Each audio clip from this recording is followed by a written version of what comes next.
And welcome into another episode of Half the Distance Live, your weekly barroom commentary NFL podcast. As always, I'm Matty Fax, joined by Scottathan Staten, a.k.a. Scotty Stats, Brian the Professor, and the great skunk hunter Pepe Le Producer has joined us as well. Woo! We are here to give you our thoughts on this weekend's games. Before we get started, though, we have a tradition here where we all have a koozie for our favorite team and a koozie for our least favorite team. Should our team win, we get to use our team's koozie, our favorite team's koozie, and if they lose, you must use your least favorite team's koozie. If your team had the bye, you get to use your favorite team's koozie. For the Skunk Hunter, he is a huge Bills fan. They didn't play today, which is good because they probably would have lost. Yep. Especially if they played a team that had more than one win. So he gets to use a Bills koozie. Yep, probably would have. For Scotty and the Professor, the Giants and the Broncos played. This doesn't happen very often. Pepe, did you watch any of this game? According to my research, the Giants came out on top. Good for them, 2 in a row. You may throw anything you want at him for not knowing what happened in this game. I can't believe. So yes, the Giants were winning most of the game, but surprise, surprise, you son of a bitch. I thought it was wrapped up. So I was like, good for you, How would you Scotty. think someone would score 33 points in the fourth quarter? We'll get into that later, but You're for taking now... shit, it's 19-0. Which means therefore... Friend calls you to say they're married or engaged. When the Giants lost, you know? I will be using the Patriots koozie, whom I hate. Brian, with a win, does not have to use the Cowboys koozie. Even better when they win. So. And then for myself, my Bears played the Saints today and came out the victors. 4 games in a row, boys. Hey, take it down a notch. It was the Saints, man. I don't care. 4 wins in a row. First time we've done that since 2018. That being said, let's be honest, the Saints... Hey, we played some better than some teams have this year. Actually been playing They've been improving. some spicy, Yes. interesting football. So We will get into all of that. yeah, For those of you that have never watched our podcast before, or listened to it for that matter, we have a single cheers here, and it becomes from our hatred. Hatred's a good word these days. Loathing for almost everyone that calls football games. Your Booker McFarland's, your Chris Collinsworth, your Troy Aikman, fuck you, dude. And then, of course, the one and only, the worst, Joseph A. Buck. Fuck Joe Buck. Fuck Joe Buck. Okay. On Thursday night, the Steelers traveled to Cincinnati to take on the Bengals. We all know how this went. Steelers did not win. Bengals win 33-31. What the fuck? Aaron Rodgers, 249 yards passing, 4 touchdowns, 2 very costly interceptions. Jalen Warren, 127 yards rushing to go with 4 catches for 31 yards. The Muth, Pat Freiermuth, 5 catches, 111 yards, and 2 touchdowns. DK Metcalf, 3 for 50. Jonnu Smith, 3 for 28 and a touchdown. And Broderick Jones, tackle for the Steelers, also got 1. Oops. I accidentally tackled Aaron Rodgers while celebrating the score that I thought would win us the game. Aaron Rodgers was less than impressed and had to be pulled back by a coach because he was so angry at his offensive tackle. For the Bengals, the Joe Flacco trade that I was like, what? How are you going to do this? Your offensive line still sucks. Well, here's how you do it. You go 31 of 47 for 342 yards and 3 touchdowns.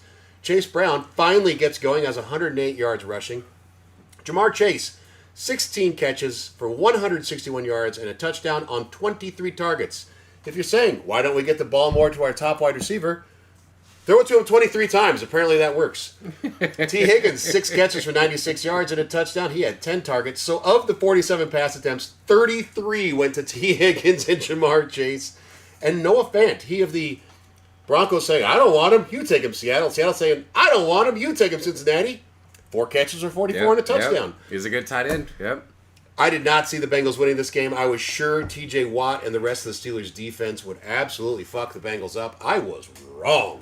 So I loved everything leading up to this when it kept getting referred to as the Ben Gay Bowl, right?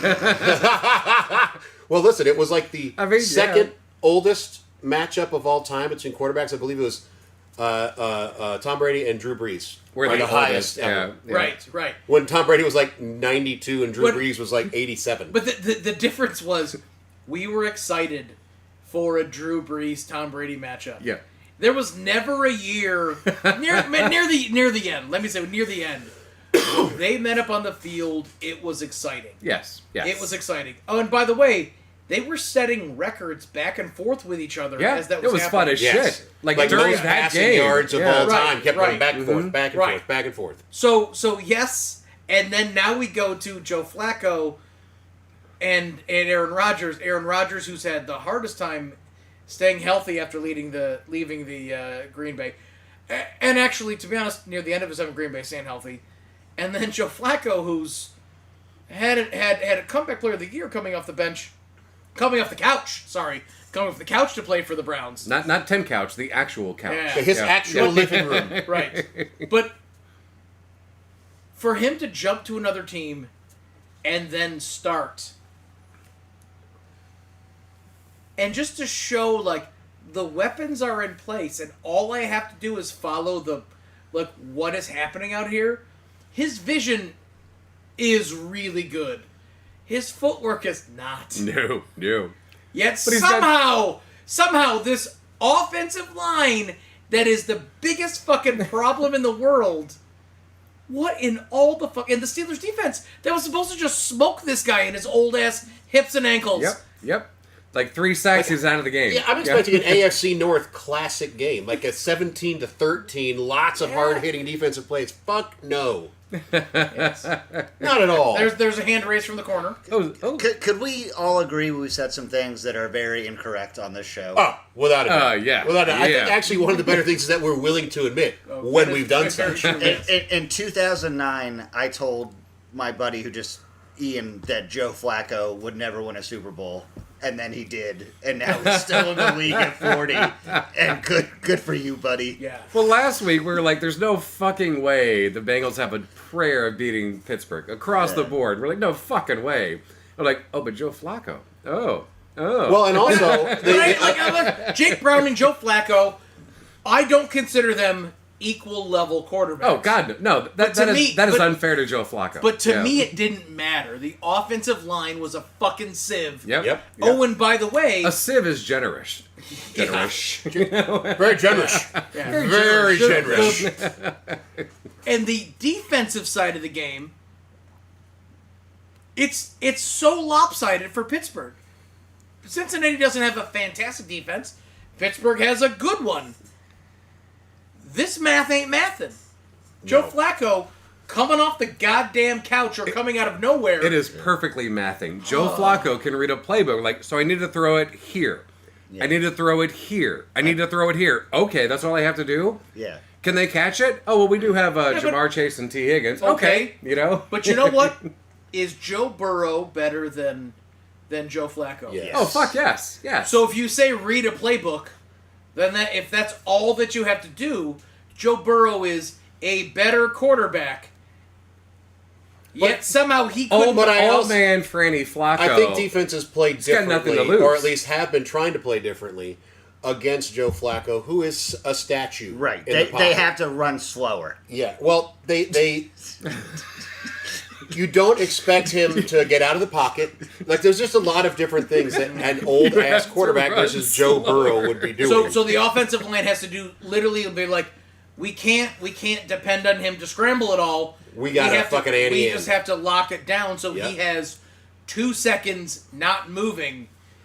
Then why the fuck aren't other people listen, I understand field vision is the same, but like, you could have done the same thing for Joe Burrow, who's arguably better, even though he can scramble. That's the problem. They know Joe Flacco has cement fucking shoes. Front four, protect. Give me 2 seconds. Done. How long it takes to run all the way around the line to get to the quarterback when he doesn't move?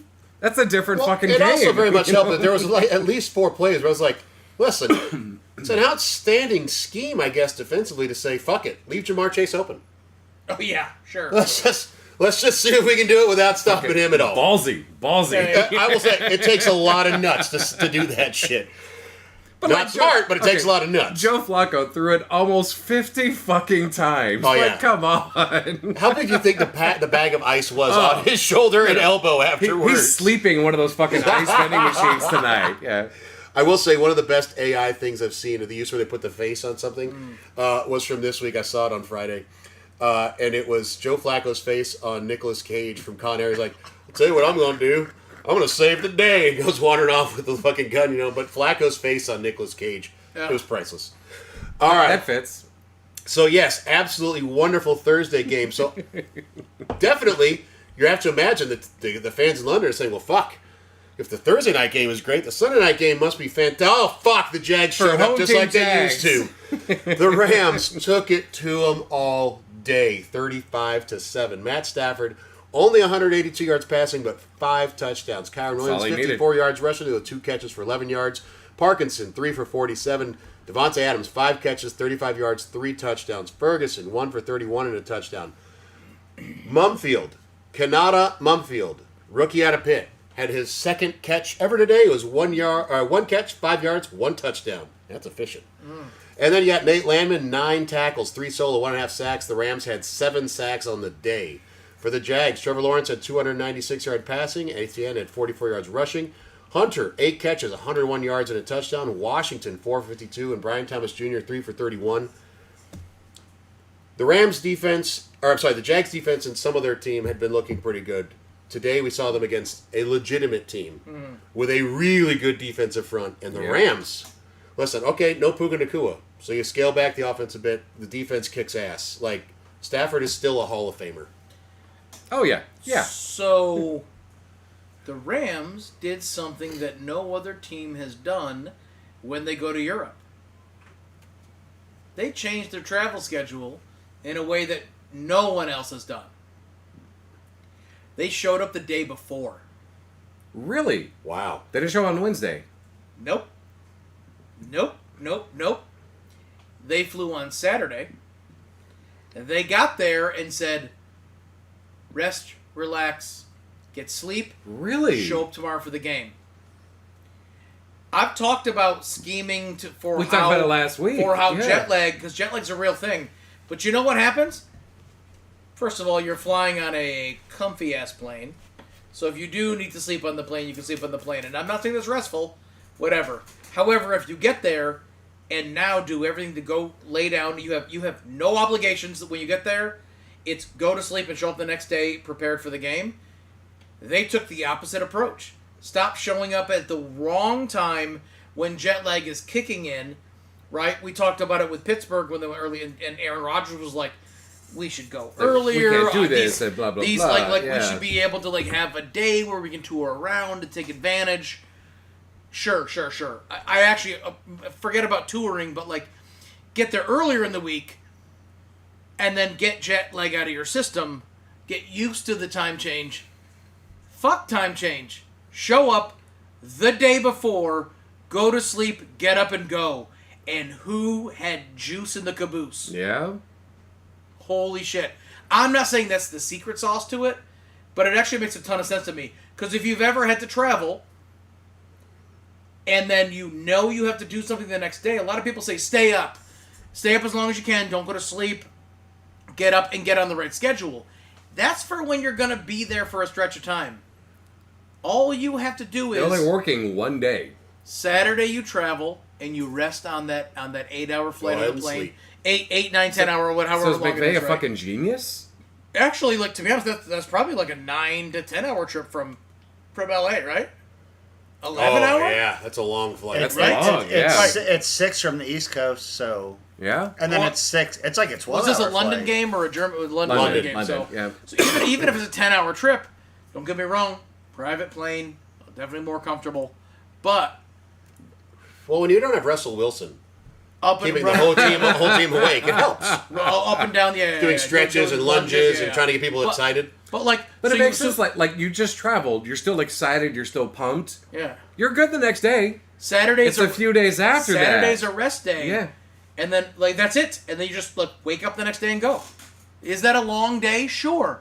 But all you have to do is find ways to rest. Now, I'm sure there's some players that are like, I don't work that way. I know that my internal clock fucking sucks. I haven't fallen asleep on a plane and I couldn't tell you when. I've had times where I was just about in the not off mode, but it never kicked in. Yeah. Been there. As a former professional athlete, I don't sleep well on planes, and I don't sleep well in hotels, so I would just be like, let's get in, let's get out, and go home. Yeah, but now, like, when we talk about, like, you got a whole fucking team and time and rest and all, like, I never thought about it, like, just fucking show up just in time. And it's weird for me to think about that because I had a work trip where I didn't feel jet lag until I was back home. I was already back home, and then it hit me.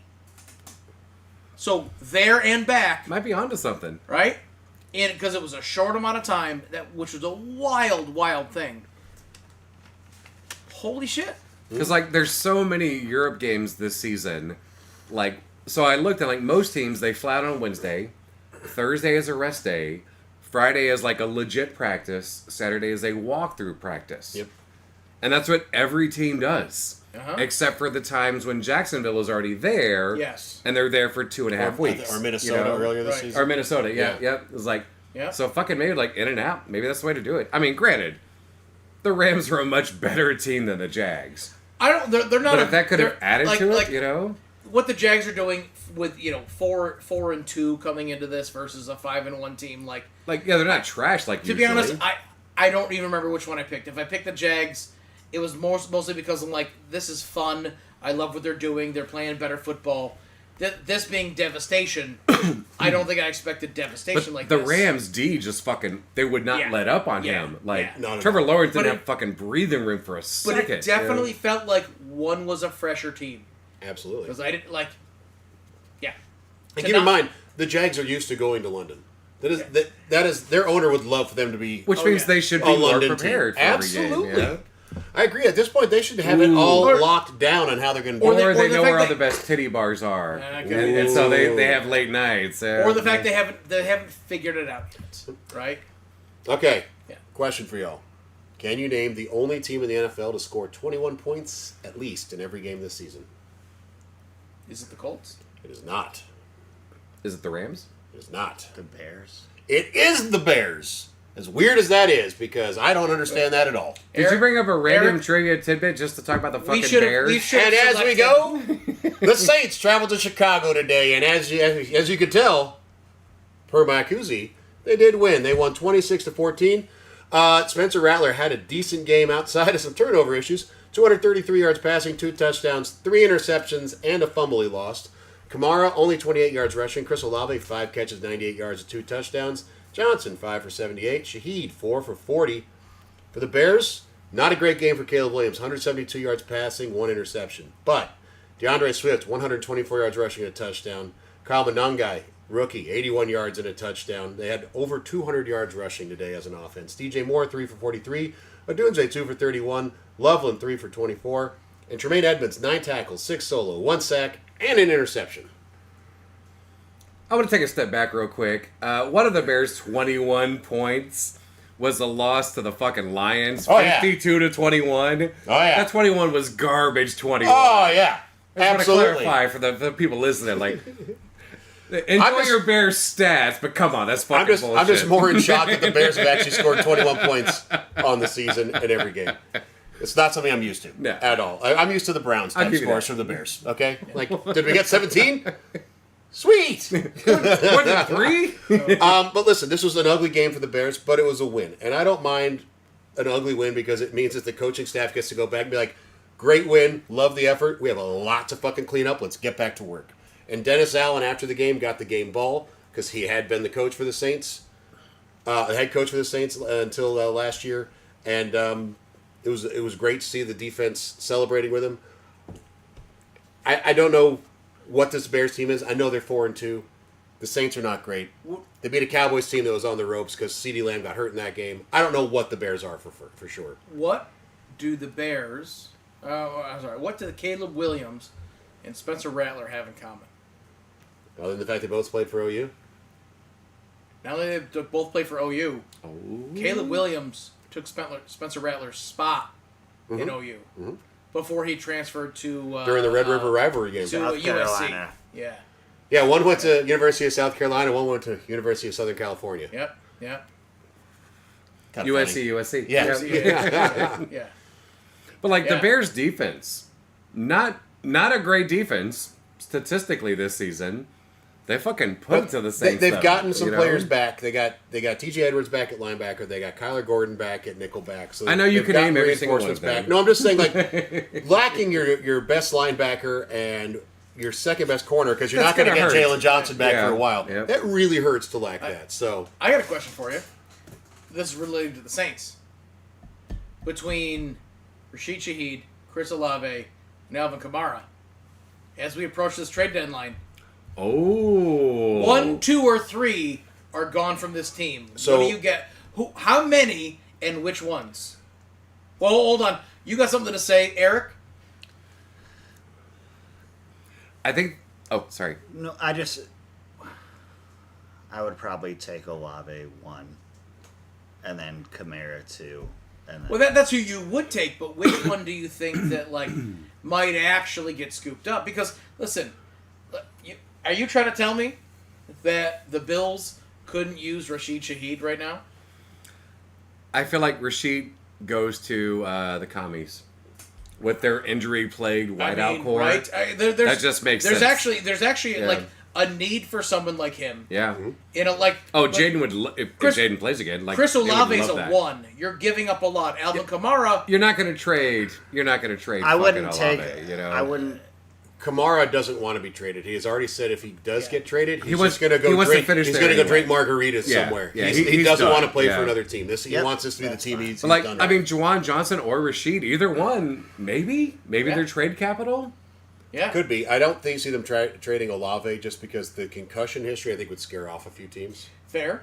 I think Well- Shaheed would be someone that they could trade Well- and get something for, but it wouldn't be as valuable of a trade. So the Yeah. problem with Olave is the Saints are going to want more than people are going to ask Exactly. for because of the concussion Yeah, history. yeah. His talent level deserves a lot, but there's concerns.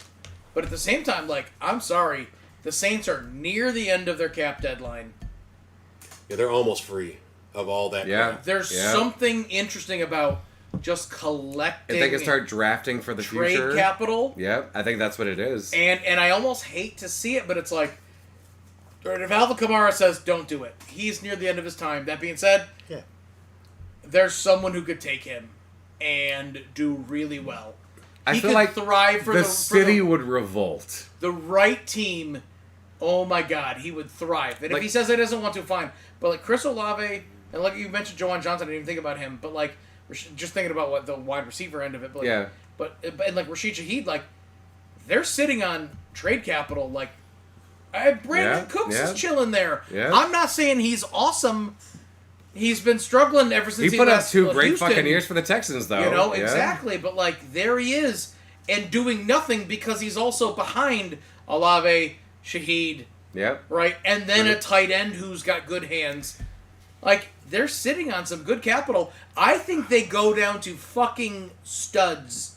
I think you're right. And I mean construction studs, not actually. Sorry. Yeah. They, yeah. Like me, it kinda- November 3rd, 4th, what like trade like. Yeah. I think you see New Orleans making a lot of fucking moves. Yep. I don't. 1 and 6. Burn it to the ground. Yep, Give it all burn it to away. the ground, You're yep. still in cap hell. Yep, So. I think in some ways it would be useful for them to hold on to those guys because I think they draft a quarterback next year. And if you're going to set up a young quarterback for success, not the having right year Olave for it. and Shaheed, it's better than this past one. Oh, last year, Yeah. yes, Yeah. but You know, still you not know a what though? great year. I the whole draft a quarterback thing. Not that I'm against it, but like when you're getting a top pick, and then you're taking a top quarterback, and you have no one. Yep. I'm sorry, we saw that in Jacksonville, Carolina, Chicago. Yep. What else? You am I can't missing? just draft a quarterback. You fucking Tennessee, need weapons. Right? Like we've New watched England. exactly that. You know? Which is why I Watched say exactly they keep that. those weapons Yep. for that rookie. I get it, but you have Spencer Rattler, and I'm not saying he's great, but start He's playing putting pretty some. tough this year. He's playing tough as fuck. Put other pieces around him, and then find yourself a quarterback. Whoever their QB is, they have to believe they're actually the starting QB. And for 4 years, they've been really fucking shitty about that. You know? You have Spencer Rattler. Like, leave him there and give him some weapons, and then say, now after a few more years, say, now we're going to find someone else. But spend all of this capital building, I don't know, an offensive line, a defensive line, right? It takes so long to build those up, though. Yes, it does. Right. Yep. So stop pretending like a quarterback solves your fucking Yep. problems. Yep. So, Just Eric in the back of the room, yes. very quick. I think it's different if you're a veteran, but if you're a rookie, I think you have to give them like 2-3 years to just see how it shakes out before you throw in the towel after. Well, you and 100%. Yeah. So Spencer Same thing Rattler with and a Tyler coach. Show. Yeah, Yeah, yeah. no, but like Rattler and Show, they're like real they were fast never. about that. None of us felt like they were gonna shine. Show, wait. So Rattler Show was last year, He was in this most recent draft, second round pick. right? And Rattler was last year. Yes. Gotcha. Okay, thank you. All right. So we had two new quarterbacks. Great, you've got fresh quarterbacks. Yep. Not that you expect them to be your next Drew Brees, right? However, you've also done nothing to build around them. Yep. Absolutely nothing to build around them. You have these really interesting weapons that are a running back and some wide receivers. An aging running back at that. That's Yeah, very yeah. true. But also, you've done nothing else to help out because you're also in cap space hell, Yep. which means you can't afford these linebackers that need even 15 million. You know what I mean? They still haven't even figured out what to do with fucking Taysom Hill. right. But I'm just saying, I'm like, you have a pure athlete that is wasting away on that team. You know. but also if Taysom Hill, I'm sorry, Eric, real quick. No. Taysom Hill belongs with a Mike McDaniels. Yes. Yes. Yeah. But I was just gonna say, like, if you're a maybe coach, to his detriment, but yes. if you're a coach and you come into a 4-13 squad, you would think like, all right, give me a fair shake at this before you just fire me after 1 year. That's not how it works. You know, like, You dumb son of a bitch. We give you the biggest pile of fucking shit, and if you don't squeak out 8 wins, you're fired. yeah. Oh. Wait, are we talking about anyone specific? Probably 3 or 4 coaches. Like, I don't know, like... Well, speaking of teams that would like to have someone like Spencer Rattler, quarterback, the Raiders went to Kansas City today, and they lost 31-0. Geno Smith had 67 yards passing. Ashton Jenney had 21 yards rushing. I mean, that's not a big surprise. They were down so much they couldn't run the ball. Trey Tucker, 5 for 33. They had a linebacker at 18 tackles, 7 of them solo.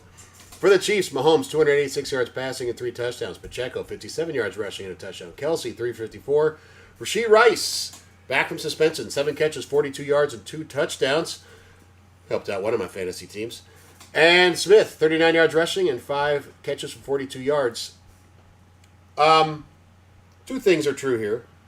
The Chiefs are definitely better than people were giving them credit for at the beginning of the season. And the Raiders are so far from any real solutions outside of their running back and Brock Bowers when he's healthy and Max Crosby that I don't honestly know. I'm sorry, Las Vegas fans. However many of you there are, based on the home game, it's hard to tell. I surveyed all 22 of them. Yeah, Yeah, this is brutal. Where do you start though? I mean, they have missing pieces Offensive line. all over the fucking. Just start with offensive you and know? defensive line and hope you find some other pieces. like, who's their wide receiver one? I mean, Jacoby Myers probably would be, Jacoby Myers. but he's out injured today. Right. And he wanted to be traded because he wanted a new contract before the beginning of the year. Yeah. Trey Tucker is a speed guy. Right. Brock Bowers is probably your top target, Well, but so he's injured right now. I said top, Yep, right. So, yep. So They don't have a W1. Jacoby They Meyer, don't, you know? who's a good wide receiver. He'd be a decent wide receiver 2. He'd be an excellent wide receiver 3. Yes. Trey Tucker, who's still trying to figure himself out. He's fast as shit, but you need someone who's crafty on the other side to play against someone who's just fast. Yep. If you don't have that, it's easy to guard just fast. Yes, Yep. it is. Chiefs proved that today. Brock Bowers is a goddamn phenom who has barely been playing to anything this year because apparently he's been playing hurt when he plays. Yes. So that means Ashton And Genty... everybody knows that, so it's all on Genty. Right. So Yeah. so now all you have to do is stop Genty? Yep. Well, that's easy when you have no other weapons out there. Yep. Yes. Especially Holy to play the shit. fucking Chiefs. And then you play the They could get Chiefs. away with that with the Jags or maybe Yeah. the Panthers, but Right. you know. Oh, God, yeah. Yeah, they're just we're talking about what does New Orleans need? I can't even comprehend what the fucking Raiders need. No, An offensive line, a defensive And I line, a thought they were gonna quarterback, be some better. linebackers, some defensive backs, a wide receiver That's one. a long list, sir. well, because New Orleans needs money. Yep. Like- The Raiders need players. Yeah, right. A lot of them. Right. Both of them need players, but New Orleans can't even Can't try. afford. Do you think Yeah. Max Right. Crosby at some point tries to get a trade to be able to be on a winner somewhere? You know, there's something that I really, really respect about someone who says, I'm here and I'm happy being here and I'm going to make it work. I want to be a Raider. And then if and when the time is right, he's like, you know what? I wanted to be a Raider. It's not working out. Let me go do my absolute best for someone else. That is what happens with sports. There's a time in it, like you are an elite player on a shit team. Hanging around is respectable, and we appreciate that for you. But you know what else? So many of us, if Myles Garrett went somewhere else, we would have been like, yeah, man, we get it. Yeah. Like yeah. you said, I'd like to go somewhere else, and they offered you money, and you're like, listen, like you can say it's about the money, but like you've been playing in Cleveland forever. Like this is where you live. These are your fans. Like you go to these places. This is your home. I get it. If you go somewhere else and you can have success, then yes. If you go somewhere and it's a shit team and you got fucked over on your trade, that's when I'm against Yeah. it. Sure. Yeah. If you're going to trade Max Crosby, it better be, and at this point, I'm sure he has a no-trade clause because he's that level of player, but it's like, it better be someplace that's like, for the sake of football, Yeah. send him there. Because otherwise, then I'm against it. He's not Then going I'm to the against Titans it. or some bullshit. Oh, welcome Yeah. to Miami. Fuck Yeah. straight off. No. Yep. You know, You don't unless he want says I want to go there because taxes are great. Like, yes, thank you. Great, you're making your bag. Go to the fucking Texans then. You're you know? making whatever it is. I don't care. You're making your bag and no state taxes. Then I'm happy for you for that reason. But like for the sake of football, like don't send him to a team that sucks. Yep. When they're Hall of Fame level, don't. Either live where you are, or like. I know everyone's competitive. I know they are, but just like Are they really? you know, Really? They're all NFL athletes. They're Competitive is a different thing. I mean Yeah. the organizations. Like I know they're all competitive, but at the same time, it's like, just please, like, recognize that, like, you're gonna go So- send someone and fuck with their legacy. I that feel like sucks. with no knowledge of football, if the management team of the Las Vegas Golden Knights all of a sudden took over the Raiders, they wouldn't be 2-5. They would finish the season fucking 8-9. You know? Maybe. The thing is, though, the Golden Knights got very helped out by the way the NHL Yeah, the way you does draft its for a new expansion. team. Yeah. Well, Because it allows you to take some actually But good they have players from but other they've teams. made the right moves every fucking year since then, you know? Oh, that's what agreed. I'm saying. It's That's just been- smart fucking management. It's been like 8 years now. Yeah, it's been a long fucking time. And they're fucking amazing franchise. Like, the Raiders don't know what the fuck they are. They don't know what their identity is. Like, coaching is fucking awful. Well, Players don't know what the fuck they're doing week to week. When the owner hands it off to a son who Who has a Lego shouldn't- haircut. Yeah. has a Lego haircut. And loves P.F. Chang's. You Who can have a should Lego not. haircut all you want, but know what you're fucking doing. Yeah, but like He clearly didn't, He you know? looks like the kind of guy who, if you're like, oh my god, he's an absolute idiot savant in this area, you'd be like, oh perfect. Oh, but it's not football. Yeah, well that sucks, At least McDaniels gave us a couple of seasons of fun with that shit. right? You know? Speaking of fun for the Dolphins, they went to Cleveland today. Oof. They lost 31-6. Oof. And Tua became full on, turned the ball over. Tua Tagovailoa had 100 yards passing and 3 interceptions. Devin Achane, 82 yards rushing. Eskridge, 2 catches for 45 yards. Washington, 5 for 30.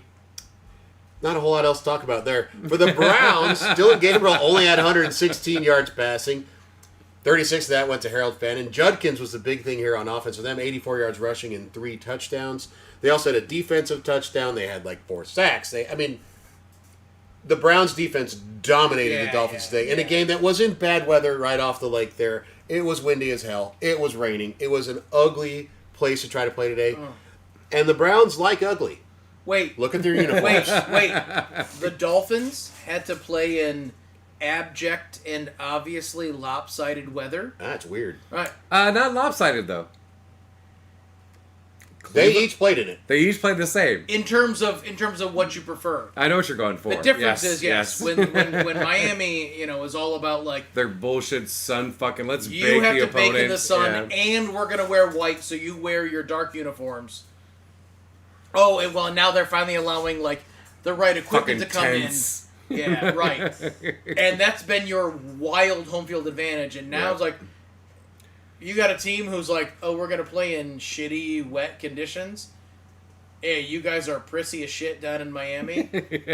Yes, welcome to the dog pound. And like, love it. I love that like two garbage fucking teams played, and one of them was like, "Fuck you." Here's the We crazy thing. might both be garbage. But we're not that garbage. We're not garbage. Yeah. You're straight trash, homie. The difference is, the Browns are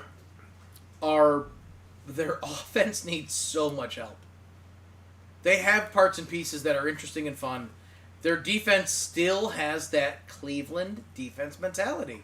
Because of fucking Miles. Right? Of course they And do. Mason Graham on the defensive Mason line Graham, also. yeah, They yeah, have some yeah. good defensive Which backs. he Like, built, yeah. And they're like, they you have know built what? a great defense. We there. don't listen. But like We don't where Miami is in turmoil, top to bottom. on every fucking corner. I'm convinced Yeah. this is now a management issue that is probably McDaniel's doing. That's what happens when your head coach wears capris. Why do you hate Caprice? You take some L's. But like you look at both of them, like like between the two teams, like 26, 25 completions for both quarterbacks. Mm-hmm. Yep. Which is a good day for any other team this week for one quarterback, Oh, yeah. But if you can play, if you're Cleveland and your defense, like, all right, guys, we all know, like locker room talk, just defensive players. We're not going to fucking win. Our offensive garbage. They're fucking garbage. We can still make a name for ourselves. Let's fucking go out there and fucking do it. And they fucking did it, Yeah. Yeah. And if they can maintain that mentality of just fucking up people, even in a loss, like, I mean, this is an amazing win, but like, in a loss, like, yeah, our offense did fucking next to nothing. Our defense carried this entire goddamn team to a victory, and not like a close one. If they can do that against good teams, holy fuck. Well, they already beat the Packers. Well, the Packers, they didn't know who they were yet. You know? Maybe, but the Browns had nothing on offense at that point. Oh, no. Fucking It was the defense that carried that. Are you saying Jake Browning is going to do something? Well, he was with the Bengals.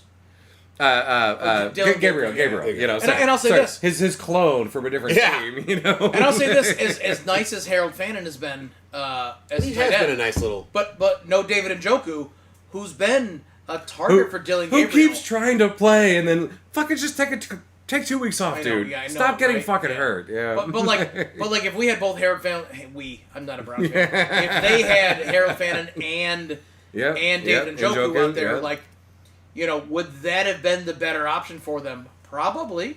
But he got hurt again in a game that he didn't have to be in. Come on, man. I know.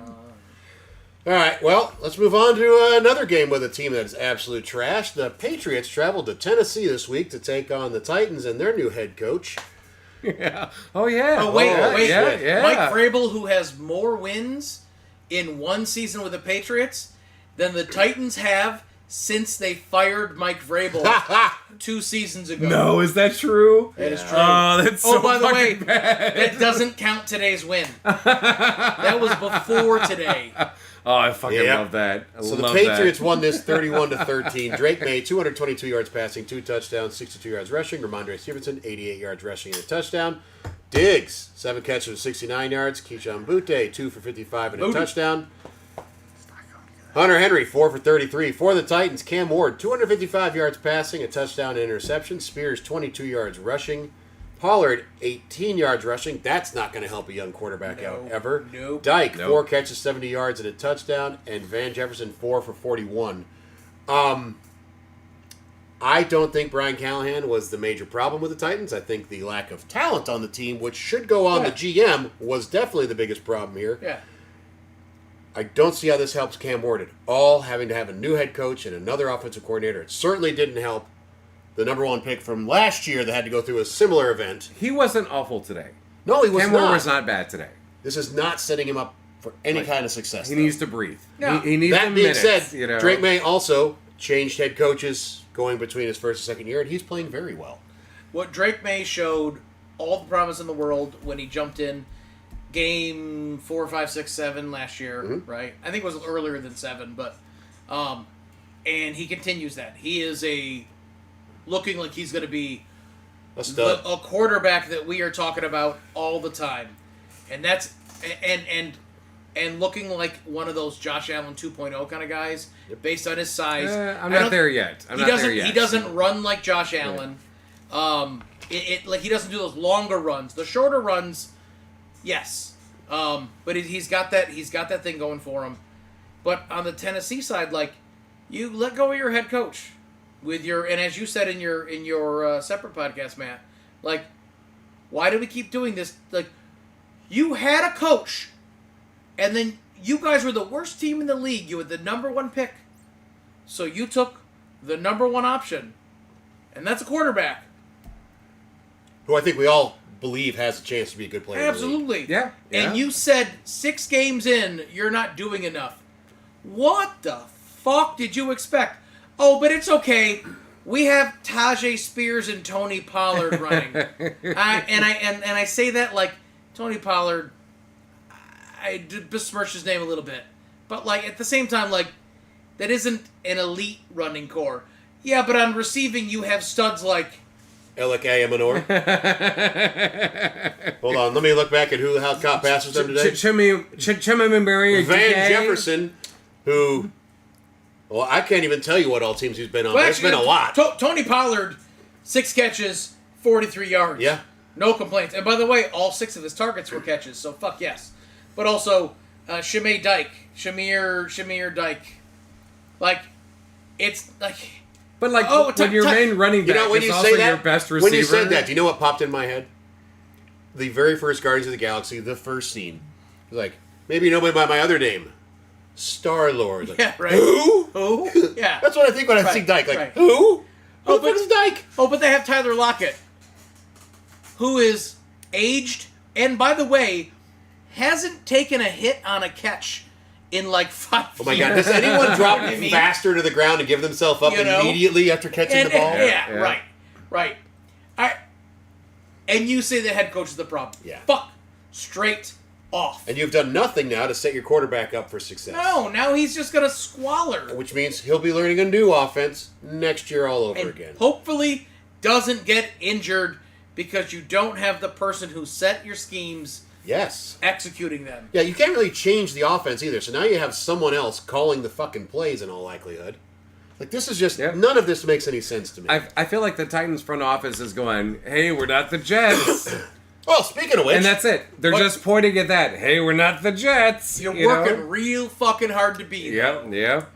On that note, and don't worry, folks, this is the last of the, oh my God, these teams actually played each other. The Panthers traveled to New Jersey today, and they won 13-6. I thought the Jets had a chance. I thought this was the week. Bryce Young, 138 yards of passing and a touchdown.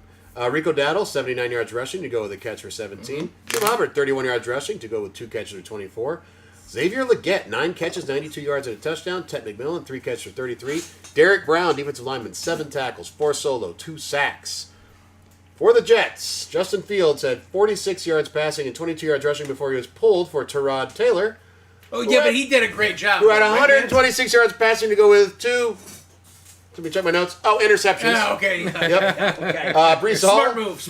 Yeah. Brees Hall, 38 yards rushing.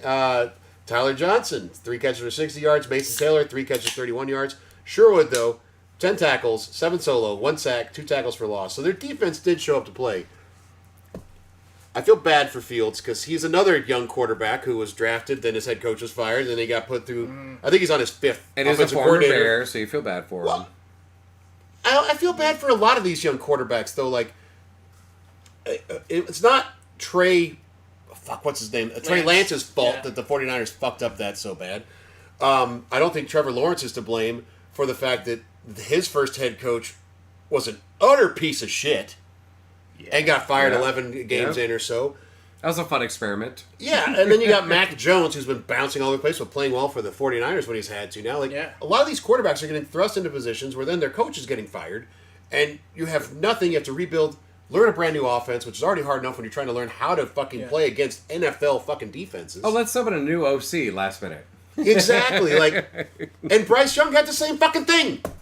Oh yeah. 11 games into his, Frank Reich gets fired because the fucking owner says, I don't like this. And fucking Houston won a game and they forced me to take Bryce Young instead of CJ Stroud. Like, the fuck is going on with these franchises? Like, there's a reason why these franchises always suck. Yeah. Because they do this shit over and Yep. over Yep. and over. You know what's crazy is the Jets this year. We had this moment last year where it's like We? no.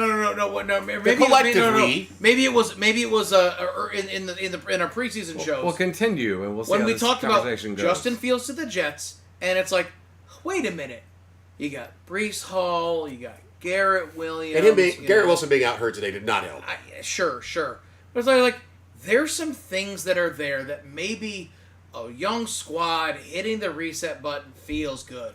We had hoped, like, in the summer, Man, it just like a little bit of that Detroit Lions magic. it just felt like Yeah. in our minds Yeah. it's like there's some really good players there. Yep. And we've seen Justin Fields have the ability to, like, his scramble is incredible. He's practiced that more than anything else, right? Absolutely. But, like, we know he can be a good quarterback, but he keeps getting put in these situations that are just fucking awful. And I'm like, oh, wow. Yeah, no, the Jets literally did nothing to actually improve from last year. In fact, they really didn't even try. Like, everything they did, I know they brought in Aaron Glenn, but it doesn't, there's something huge missing from that. Huge missing It's a from mentality, that. I think. Oh, my God, I think that's one of the hardest things. The I losing think that's- culture in the clubhouse. Yeah. It's very difficult to try to rebuild a culture. Like, it's something that there's a reason why Dan Campbell gets a lot of credit for what he's done with the Lions. He But has it absolutely shouldn't built be. a culture there. But he also went through a god awful season. Yeah. But I think they were 3-13, and then they were something like winless, like 0-7 or so the next season. And then the offense started clicking like halfway through that season. So that's when they finished on the run. They knocked Green Bay out of the playoff contention in the last game of the season. It was a Sunday night yeah, game. We that was a covered. massive win. You know? Yep. So it takes time. I just worry that the Jets being the Jets, I do think Aaron Glenn is a good coach. I do think he has learned from Dan Campbell in this regard. I think he can do his best to try to build this culture, but will the ownership of the Jets actually give him a real chance? You want to know what the best thing that could happen is? Honestly, that both the Jets and the Giants do really bad. And then at some point, there's this full-on come to Jesus that says, all right, this stadium is shit. Which it fucking is. That These- stadium is the garbage. Players get hurt there all the time. The teams that play here, Oh, not in the field. are For not the doing fans, well. the stadium is fucking garbage. the Yeah. Jets arguably might need to go somewhere else. Like San Antonio. Wherever. To be honest, wherever. The Jets might need to get sold. But then And there'd move only be one elsewhere. New Jersey team. Right? That's a good point. But that's the thing is, like, it's still only, like, New York has, when it, like, I actually really respected, I forgot which governor it came to, but it was like, well,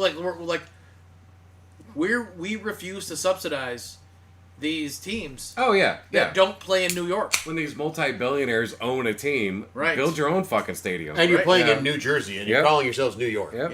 Yeah. Well, they Like- offered to sell them land in New York across the fucking river, and they said no. Yeah, So right. Yeah, no, I don't. I don't have a bleeding heart for those two franchises as far as the stadium situation goes. Like, no, you guys, that is two teams, $billion franchises But- at minimum. By the way, I'm sorry. Look what fucking LA has. Yeah, In SoFi Stadium, one, yeah, and then the Rams and the Chargers, yeah. like, these, and, like, you treat them like a marquee team. They're in marquee stadiums. Fans are turning Yeah. out for them. Right? The Chargers are having a harder time than the Rams are. But they're not garbage. Right? they have pieces, and they have a coaching staff. I've Yeah. been to one game at that New York stadium. It is awful. It is the worst stadium that's a I've New ever Jersey been stadium. to. Ever been to. Yeah. Fucking awful. Yeah. You know? Well, it is in New Jersey. If there was going to be a worse stadium in the league, is there a place you would imagine it being other than New Jersey? Fair. Poughkeepsie? That's the next one, sir. All right. Let's get on to some games that were actually interesting, okay? The Eagles traveled to Minnesota today to take on the Vikings, and they won 28-22. Jalen Hurts had 326 yards passing to 3 touchdowns. Saquon Barkley continues his, I don't know what I'm going to do this season, with 44 yards rushing and 1 catch for -2 yards. I'm only going to name 2 wide receivers for the Eagles because Devonta Smith had 9 catches for 183 yards and a touchdown, and A.J. Brown had 4 catches for 121 yards and 2 touchdowns. So 304 of your 326 yards passing was in 13 completions to your top 2 wideouts. Also, by the way, in total, that averages like over 25 yards a catch. Oh, yeah. That's what's stupid. They're amazing long balls, yeah. For the Vikings, Wentz, starting again for injured J.J. McCarthy, 313 yards passing to go with 2 interceptions. Jordan Mason, 57 yards rushing and 1 touchdown. Jordan Addison, 9 catches for 128 yards. Justin Jefferson, 5 for 79. And Hawkinson, 6 for 43. And so close to what would have been a beautiful touchdown that he did, unfortunately, drop. Yeah. The Eagles finally get things righted a bit. The Vikings defense apparently is susceptible to the big play offensively against this team. I don't know who the Vikings are right now. Okay, but also... Is Sam Darnold that big of a deal? So apparently so. Yeah. Well, all right. Is the way Sam Darnold played versus how Carson Wentz is playing? Sure. Because the expectation was that it was J.J. McCarthy. What we saw with him is better play than Carson Wentz. Yes. But we're not seeing him enough, and that sucks. The high ankle sprain has kept him out for a while. Absolutely. So, like, he's in his rookie season as far as I'm concerned. Oh, I'll It agree really with that. is. I'll agree with that 100%. He's had like 3 fucking starts. And He was rehabbing from a patella injury last year. He was not. He got to learn the playbook. He was not getting reps in practice. Right. But on the defensive side, when they're trying to play the Eagles, and the way the Eagles have been playing, it's not like Devonta Smith and A.J. Brown were getting those kinds of looks the way they got today. No. So I don't know if that was clever play scheming, or and just like everything that they planned against just went wrong. And the Vikings defense is better than the points they let up today, and I believe that. The Eagles are a good team. Yep. They're a good team. We're still waiting for this team that is this dominant one that becomes like, ooh, it's their Super Bowl to lose. I don't really know who that is. Well, they didn't hit that till like week 8 or 9 last season. Right. So But Good point. maybe it's on the rise. And maybe it's on the rise, because let's be honest, they still have Saquon Barkley who could just explode at any time because everyone is scheming against him, and if that's what's happening, is like, don't let Saquon run.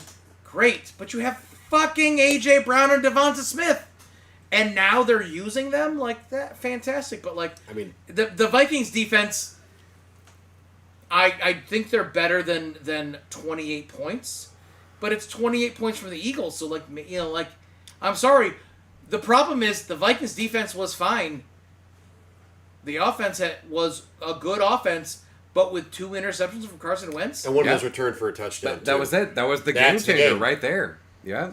Cannot turn the ball over. Like stat-wise, they stacked up perfectly. Yep. It's still very early in the season, and 2 years ago the Eagles were like 10-1 and collapsed. Yep. So Had an it's- epic collapse. And it's also That's a new really offensive good point, coordinator, yeah. and now they're 6-7 games in, so maybe their passing game is just starting to work out. Yeah. They still have to obviously fix the issues with their run game, Yep. but they're still the Super Bowl champs until they get knocked off in the playoffs. So This is the most I haven't seen this lopsided receiving. I'm looking down through this right now. So besides A.J. Brown and Devonta Smith that were over 300 yards, Dallas Goedert was 3 for 18. Yeah. Didn't use the tight which end leaves at all. another 6 yards of passing for someone to get. Will Shipley was 1 for 7, and then Tank Bigsby 1 for -1. No, don't forget Saquon, one And for -2. But like on the wide receiver end, but like So I that's got 0.8 points. I got no problem with Tank Bigsby being out there. No, not at all. You know what I mean? Like, No, he's a good running back. Yeah. you know, exactly. Like, great. Like I'm still his shocked that Jacksonville traded him. his hands are actually nice. Yeah. You threw him one in a bad position and he got -1, but it's like, well, that's just you throwing to him behind the line of scrimmage or at the line of scrimmage and he gets pushed back, whatever. Yeah, But it's like that like, one time. Yeah. You still have these other weapons Yeah. that other teams use By in the a way, lot better Dallas Goddard position. had like 110 yards receiving and a couple touchdowns last Oh, week. He I is was an gonna say, absolute. When you need him, he can step up. The problem is, it has been proven in the last couple of years that if Devonta Smith and A.J. Brown are healthy, Goddard does not get looks. Yep. Fantasy bust. I will say this for the Vikings. Jordan Addison, since coming back from suspension, is doing real nice for them. Yep. He is a fucking good player. I don't know if they're going to be able to sign him to a contract extension whenever that comes due because of JJ's money, but he's a nice wide receiver. Because you don't want to put yourself in a fucking Cincinnati Bengals. position. Yeah, I know. Nope. Fucking crazy. The Colts traveled to LA to take on the Chargers today, and they won 38-24. This Colts team is unfucking real. Daniel Jones, 288 yards passing to go, 2 touchdowns. Jonathan Taylor, 94 yards rushing to go, 3 touchdowns.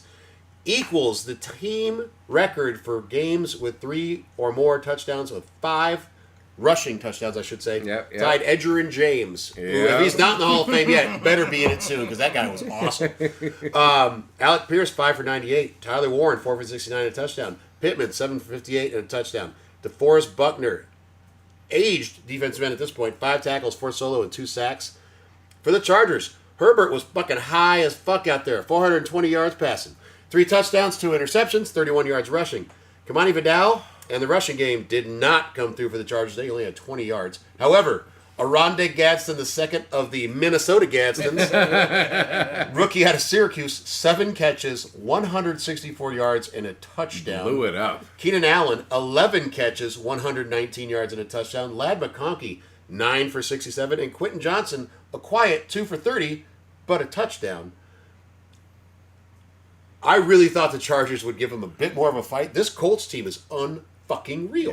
Yep. Daniel Jones is fucking real. Well, I mean, he's got a running game behind him that would make anyone look good, but he's delivering very accurate passing, and his wide receivers... Because he has running backs where he doesn't have to make bad fucking passes. Pittman is a decent wide receiver 1. Maybe not top of the line, but he's a good one. Pierce is a nice second receiver. Tyler Warren, as a rookie tight end, is really showing out. They don't have a real receiver, though. Michael Pittman is their best fucking receiver. He absolutely is. And, he's a 2 at best on most But does it matter other teams, when Jonathan Taylor just keeps rushing for touchdowns? Yeah. Which teams have 1 loss? We just mentioned the Colts. What are the other 2 teams that have 1 loss? Don't look it up, Brian. Put your hands down.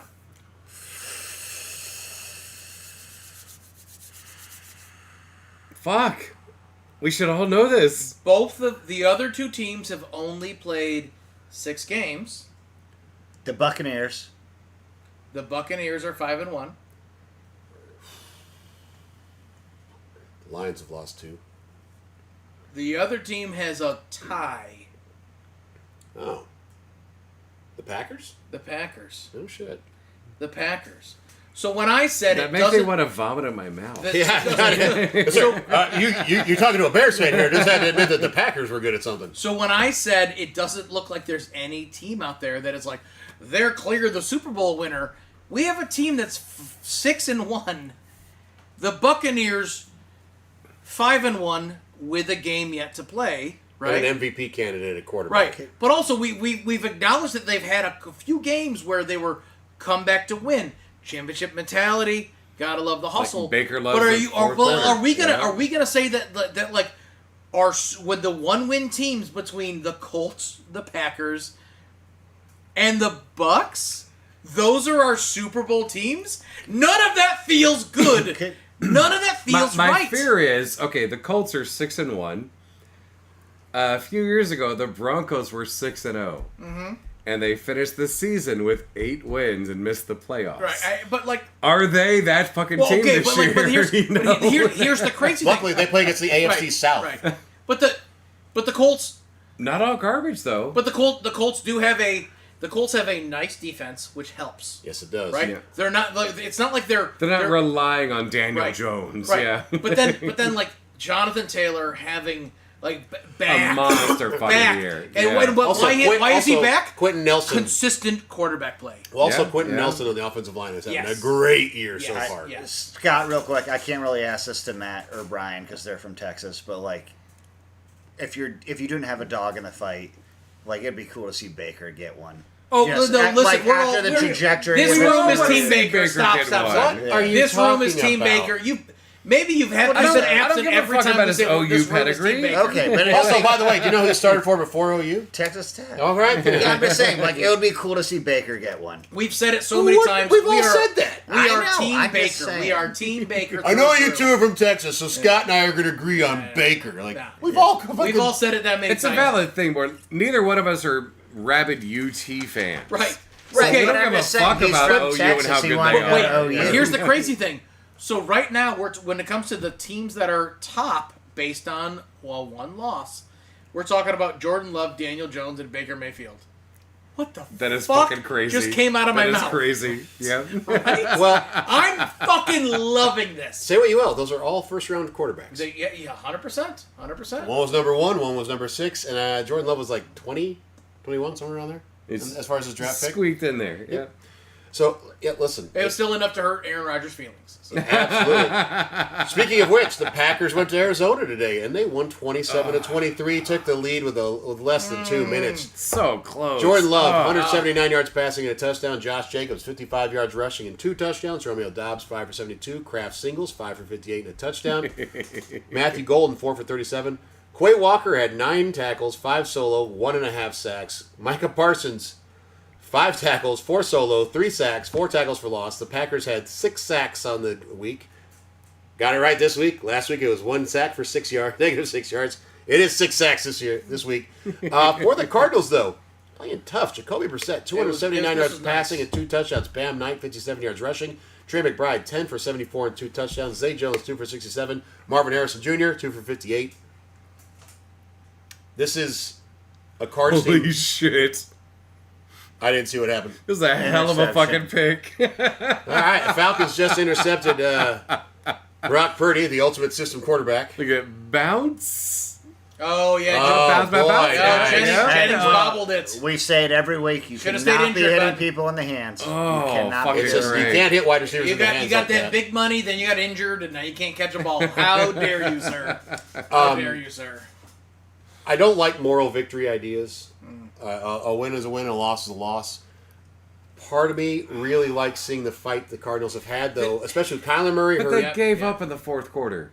The Cards had this game. They gave up a 4th down Oh. and 2. I thought the Packers would try to kick a field goal. Instead, they went for it, got the first down, and getting the touchdown. Yep.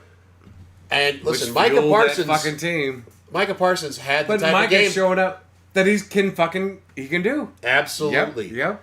So good on you, Pack. Like your Yeah. defense won this one for you. Absolutely, So- in my opinion. I but- mean, the offense made Yeah. plays at the end, but those sacks, 6 sacks on somebody, and fuck Parsons with 3 of them himself. Holy shit! I've harped on the lack of try from the end of last season and all season with Cardinals this year. Cardinals was out there playing fucking hard football. They saw the carrot at the end of the stick and said, holy shit, wait a minute. I hope they can find that again. Because, like, when they play hard, they're going to be an upset. Because they're better than a 2-5 team. They're better than a better 2 and than 5 that. team. Yeah. Losing to the Packers, fine, but like your other losses this year, there was enough in there that it was like it didn't feel like you tried at all, guys. So which sucks. But like if they can find that again and Yeah. just be this fighting, disruptive team, I'm here for it. So everything they did up until like and like as you said, it looked like they had it at the end, but like I'm sorry, Green Bay's the better team. They so the better team figured it out by the end. Yep. Which is how smart coaching works. And Matt LaFleur is a great coach. Yes, he is. He's a great coach. He found his way. He corrected his team. All of that maths out. But what sucks is the Cardinals, who could have had a win over a good team, didn't. Now they've got to keep that fight in them, and that's not an easy thing to do when you've clearly been like lacking that motivation. So, how do you recognize this was a moral victory for you all? I hope you can. Really hope you can. And like other losses, like the Cards lost to the Niners 16-15, Seahawks 23-20, Titans 22-21, Colts 31-27. They are barely losing to good teams. And losing to shit teams. But also, you know? but it also looks like they're not trying. That's the problem. Yeah. It looks like they're like quitting. I think That's it's the the Saints weird and the part. Panthers, and that's That's it. the weird you know? part. That's what's crazy. Yeah. Oh yeah. Wow. We have both producers in the house. Up Greg is Oh, here. Greg! Oh, Greg was soaking in the hot tub. Fresh out of the hot tub. Look at Oh, that yeah. dude. Look at that dude. Actually, Leg is loose. oh my god! You didn't even see him in the hot tub? No. Greg the leg got some soak time. He's feeling frisky. It's good for the knee. Feeling All right. Yeah. The Commanders went to Dallas to take on their hated rivals, and Did they take them on? they stayed in Washington for this game, apparently. Cowboys won 44-22. Jane Daniels, 156 yards passing, 1 touchdown, 35 yards rushing, a touchdown. Ended up getting a leg injury, not sure what. Got knocked out of the game. Marcus Mariota stepped in, had 63 yards passing to go with an interception, and 34 yards rushing. Bill Krosky-Merritt, 33 yards rushing. Lane, 3 for 60. Moore, 259. Ertz, 3 for 37, a touchdown. You didn't hear McLaurin or Samuels because they didn't play. For the Cowboys, Prescott, 264 and 3 touchdowns. Javonte Williams continues his very good season, 116 yards rushing and a touchdown. CeeDee Lamb, 5 for 110 and a touchdown. Pickens, 4 for 82. Ferguson, 7 for 29 and 2 touchdowns. And Kenneth Murray, 9 tackles, 6 solo, 1 sack. I know that the Commanders had an excellent year last year, and I think Jaden Daniels is an excellent young quarterback. Missing your entire receiving core Is not is good. tough. Even when you're going against a shit defense, you have to have some of your Your wideouts. Yeah. old ass offensive line that's been playing great, but you need talent behind you. And your Yeah. old ass defense that I was worried about falling apart this season because of their age, And and they're then- showing some holes. Yeah. And then Yep. CD comes back. Are you fucking kidding me? The way And, George and averages Pickens more than 20 per reception. and the way George Pickens has been playing, who also got 20 per, Yep. right? Yep. Right? Yeah. Well above that. Oh, and Yeah. Javonte Williams, like, goddamn, like, You leave Bernie alone. oh, That corpse we've been carrying around is Yeah. finally doing well. wearing his mittens when it's 60 my degrees God. outside. Oh yeah. Different Bernie. I was talking about Weekend at Bernie's, but I agree with you. Yeah, Oh, okay. Listen, the Cowboys' defense is trash. It will be all season. Yep. Their offense with Dak Prescott right now is in a fucking rhythm. I don't know what that means for the rest of the season. Their defense is not going to run across offenses that have none of their top wideouts and lose their top quarterback in the middle of the game all No. season for the rest of the season. So they're going to have a lot of games where they're going to have to overcome that. Well, I mean, it's bad going to happen again when defense. they play the Commies again. They got True. the Broncos, Cardinals, Raiders coming up. Next week, Broncos. And Right. the Broncos are riding a high. We'll get into that next. Don't worry. And they played like shit, so, But then- they but should then- have but mopped then- it. It's wait, going to wait, work them in practice. Yep. Right. Well, so Broncos, not an easy game for the. Actually, that's a rough matchup with Dallas. But then they go Cardinals, Raiders, They can win both those easily. Yep. and then they go Eagles, Chiefs, Lions, Vikings, Chargers, Commies again, They could lose every one of those games. and then the Giants. Fuck. And then the Giants. And then the Giants game they had, they could have lost that one. What was that, 40-37 or That something was like that? too Yeah, goddamn that's exactly wire. what it was. Yeah. Yeah. The yeah. goddamn wire, absolutely. So- They have a fuck Listen, schedule. Cowboys Yeah, fans, I'm not trying to talk trash on your team. That's Brian's job. But they them boys. But your defense is still trash. Yep. They played well today. Again, I'm not taking that away from them. Your offense is fucking outstanding. Holy shit. yeah. But, Unless you're playing the Bears. yeah. And then you lose 31-14. Sorry, guys. Woohoo!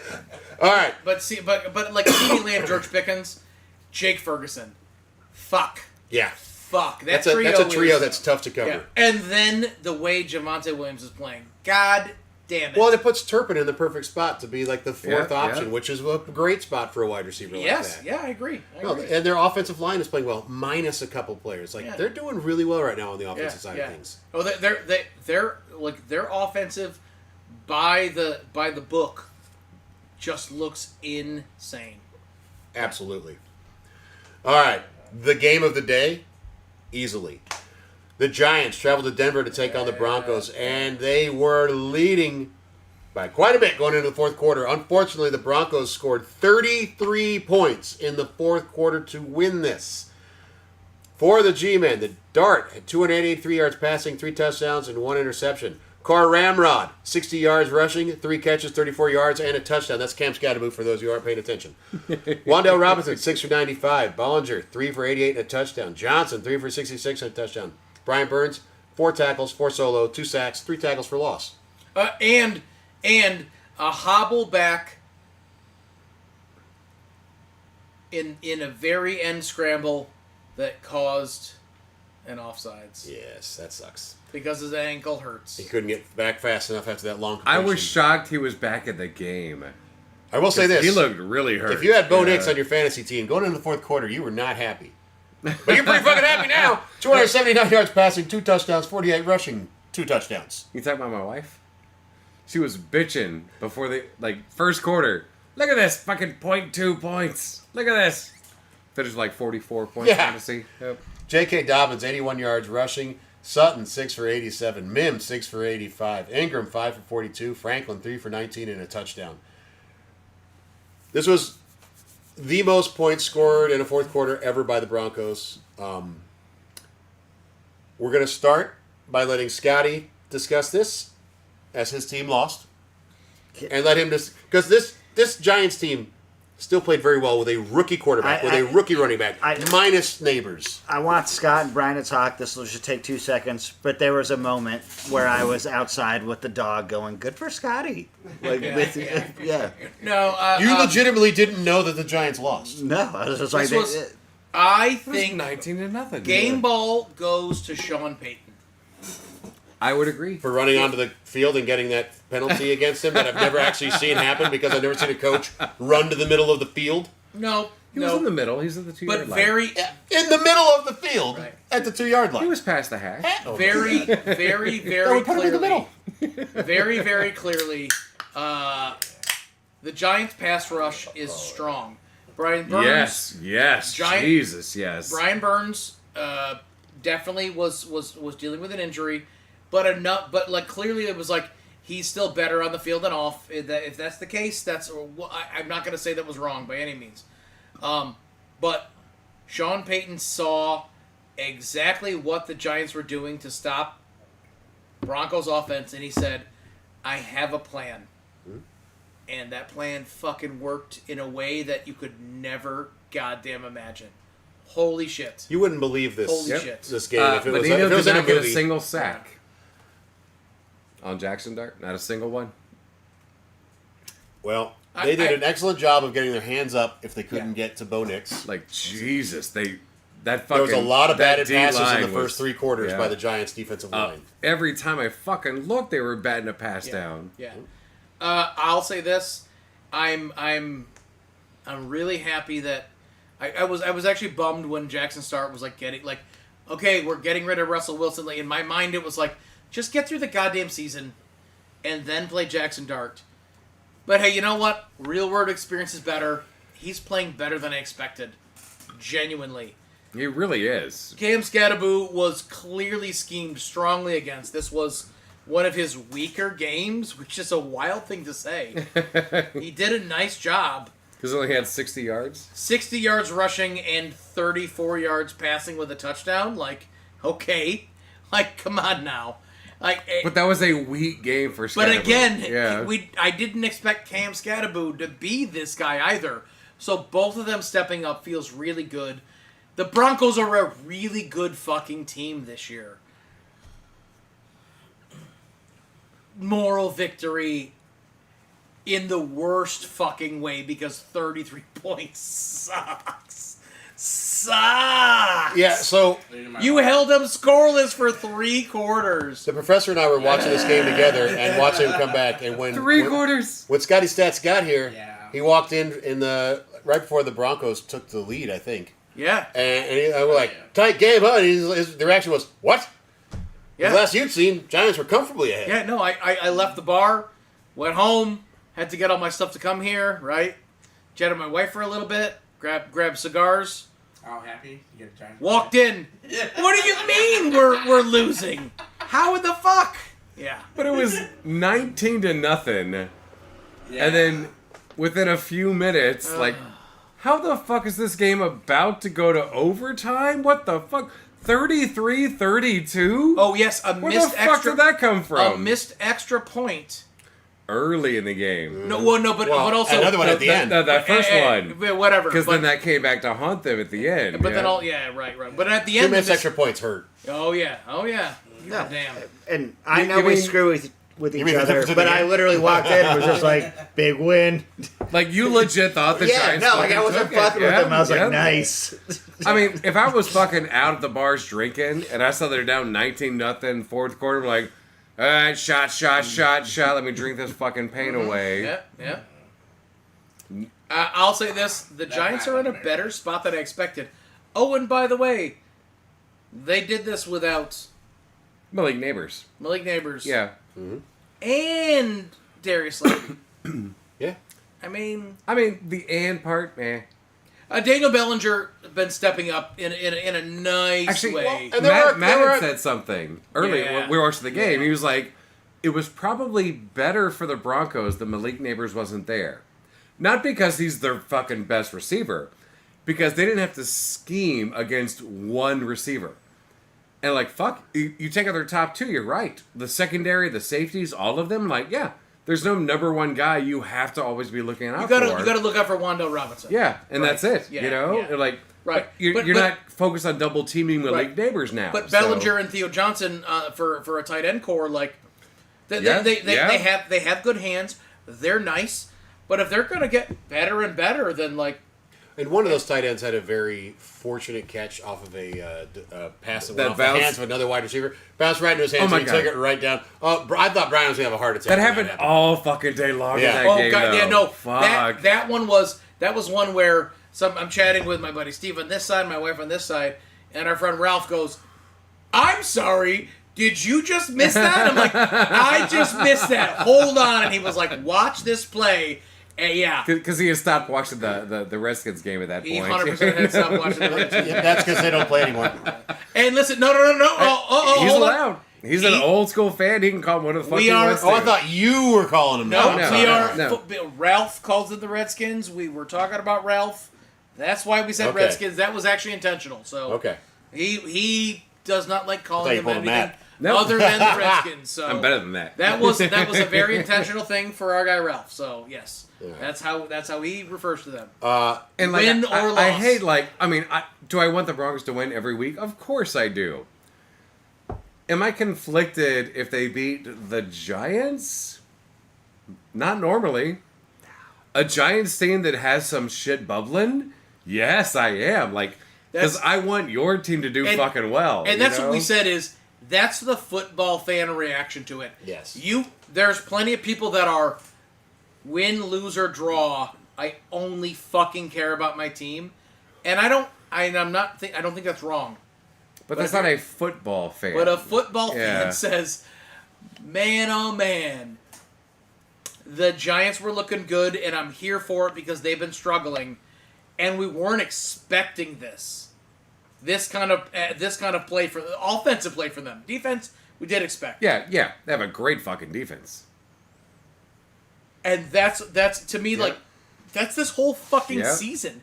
That's what's crazy. Like this is the most fun season. I already just said the teams that are one loss aren't the ones we expected at all at the beginning. The ones we expected to be dominant are looking fine, but also making dumb mistakes.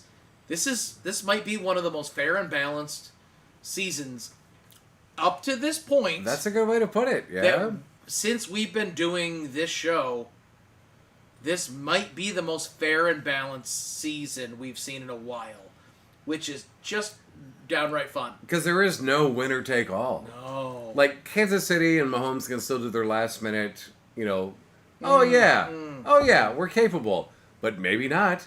Just like last year, we're like, I don't think they have it, and they didn't, you know. Yep. And like the Giants with 2 wins are a scary fucking team. Yes. You know, like Yeah.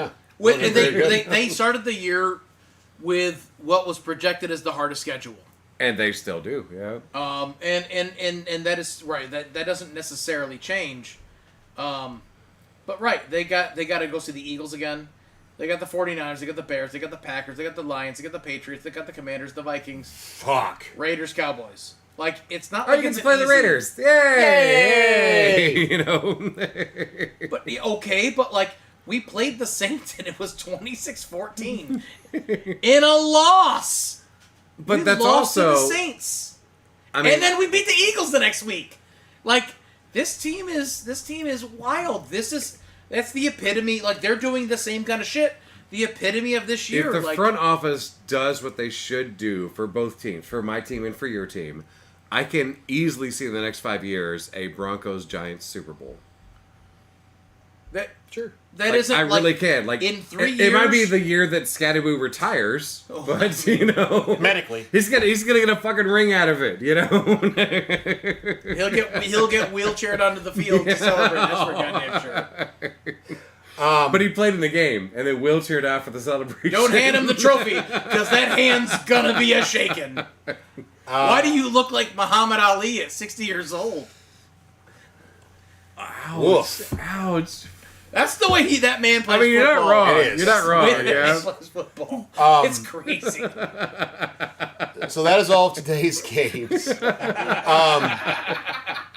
We do have a melancholy note here that I'd like to make before we move on. The muscle hamster, Doug Martin, He passed. running back for Tampa Bay, passed away today. No. He was like 30. He is very young. I don't know why. I don't know what occurred. I just know that happened today. So a very melancholy tip of the cap to a player that was very fun to watch. So much fucking fun to watch. Sorry to his family and friends. That is an absolute awful thing to deal with. Man. I didn't even hear about that. That must have been really recent. Yep. And on that note, we go into Scotty stats Oh. on FL. Oh yeah. Also, the old, that's one of just of the worst because he was very young. Oh, yeah. You know, the NFL, things do happen outside of the NFL, and I'm here to talk about what I feel is interesting, sports related or otherwise. Who knows? Before I get into my NFL, I always love to fill up my whiskey. I got two in front of me right now. This one is from Frank August, although it's actually just the bottle. This bottle is so nice. And they make it intentionally with just this tiny little gold leaf on the bottom. And then the back label is very easy to peel off because they make this really just nice looking bottle. By the way, the cap is heavy and ready. Get some weight to it, yeah. I'm gonna pop it on there. It's just like there's the intention around the bottle, but what's in this glass is actually just a mixture of things that it was finishing out on. I call this my infinity bottle. Actually, the majority of this is all like weeded bourbon stuff. What I'm actually you're trying to trick me. it's all good weeded bourbon stuff, Brian. But what I'm actually gonna pour myself, I'm nearing the end of my bottle of Hogsworth. Ah, Hogsworth. Which is a blend of bourbons and Armagnac. And it's very, very good. Why do you have to be a fancy ass bitch? And I have to, well, it's got a fancy pig on the front of it, and good. I feel like that is not incorrect for me, Brian. So Did you say that's good because you're all whiskeyed up? We did enjoy a bit of whiskey today. Whiskey Scott here, Scott at the Staten, did a nice little whiskey class at one of the local restaurants today, going over differences in flavor with wild turkey and its variations, whether adding an ice cube or a little splash of water or just drinking it neat. Makes a difference. And because I did have a whiskey class today, I don't have as much to talk about when it comes to NFL. So, like Eric says to his Tinder dates, let's get ready for a short one.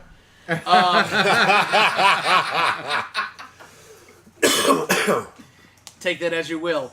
Also, what he says to his Tinder dates. Ouch. If I can get one, yeah. Oh. In college football We'll get you a news, Tinder date. You just won't like it. there was a lot of fun stuff going on in when it comes to the big time college football programs. I'm not going to talk about any of them. Good. I'm going to talk about a D3 player. Ooh, Yes. D3. D3. Curry College running back Monty Quinn. Had a phenomenal game today. He did break the standing NCAA and Division III record of rushing yards, which was set Heidelberg's Cartel Brooks in 2013, who ran for 465 yards Good God. In one game? in one game. Yes, Monty Quinn. Oddly enough, it was 4 99-yard rushing touchdowns. Curry College's Monty Quinn ran for 522 yards today in a 71-27 win over Nichols. Nichols State? You know, he had 20 carries, 7 touchdowns in a 500-something yard game. Wait, whoa. 20 carries? Yeah. Holy shit. Yeah. That's 27 yards a rush. Yep. 522, 20 carries. 20 carries. So I got a question for you all. Holy shit. That is the D3 record and the NCAA record, but he did break. He broke the existing NCAA record, which was also D3. I mentioned that was a 427. Sorry, no, Did you gloss over 465 yard record.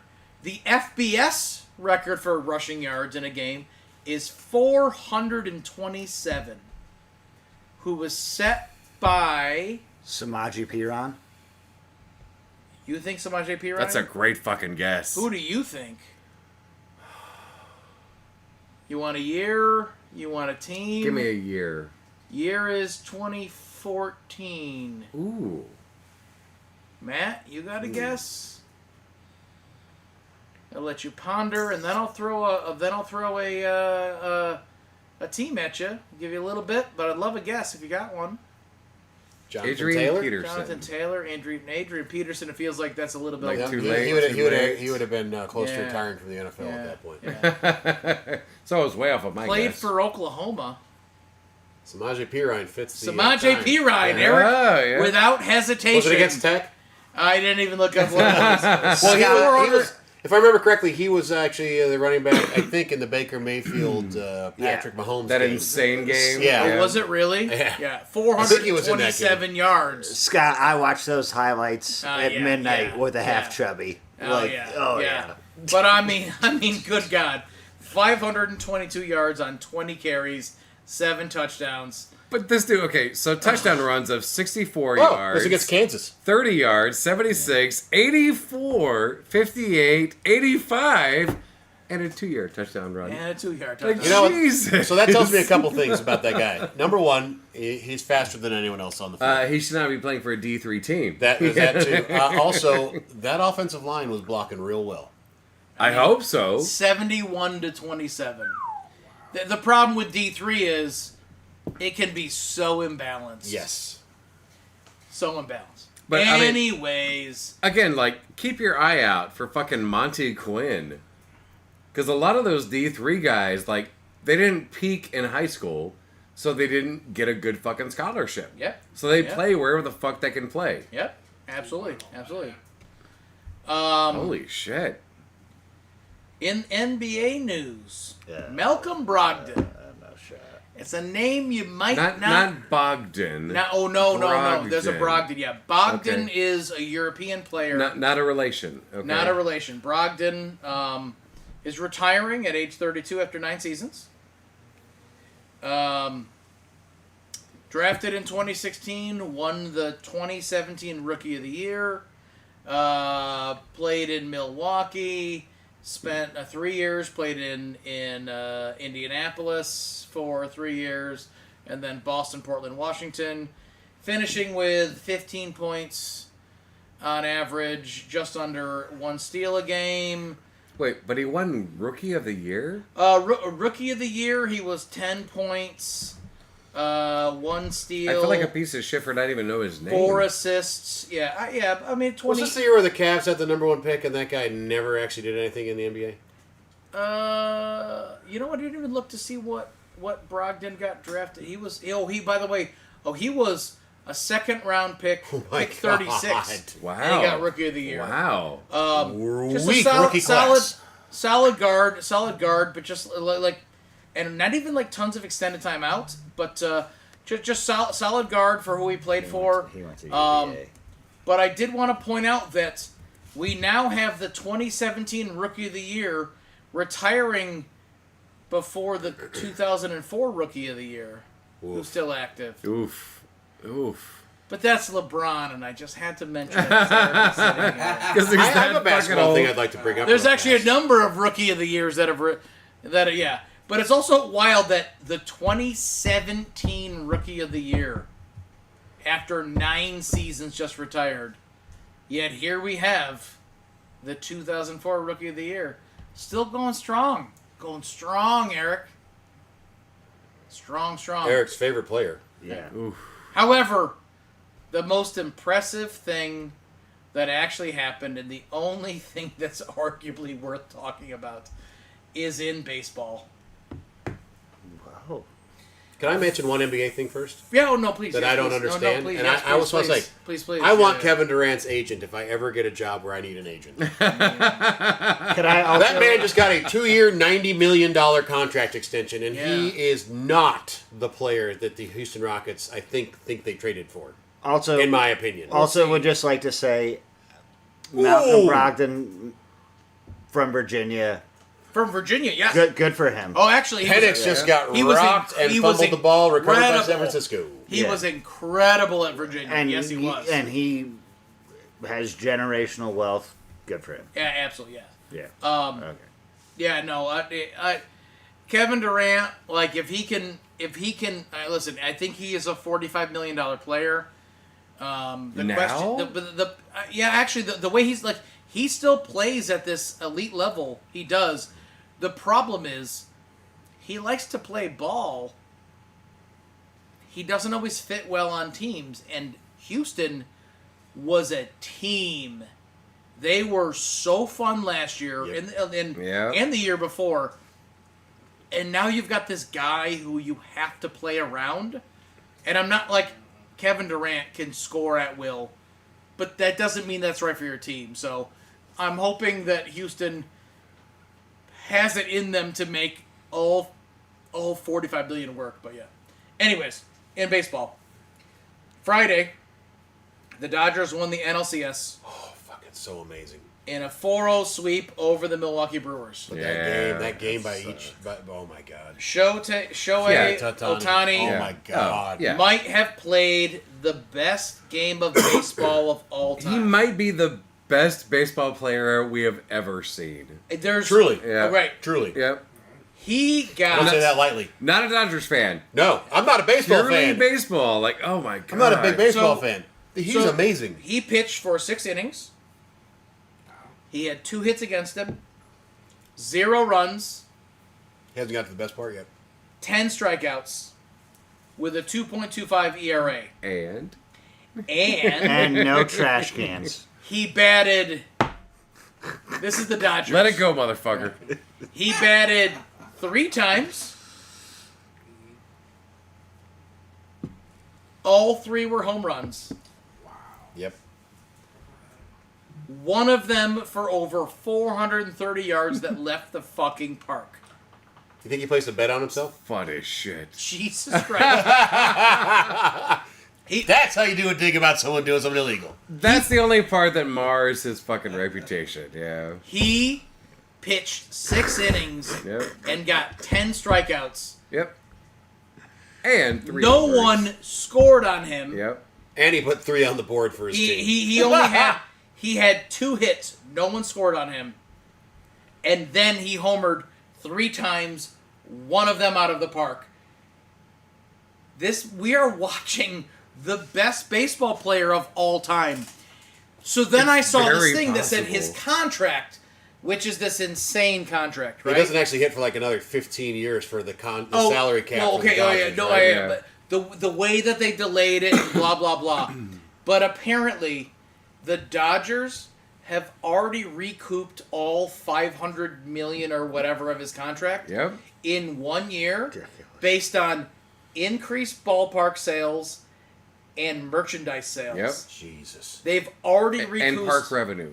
and they've Like already beer and food recouped sales. Yep. Yep. $500 million Yep. since giving him his contract. Because he's goddamn amazing. As baseball is very clearly losing its space as America's sport.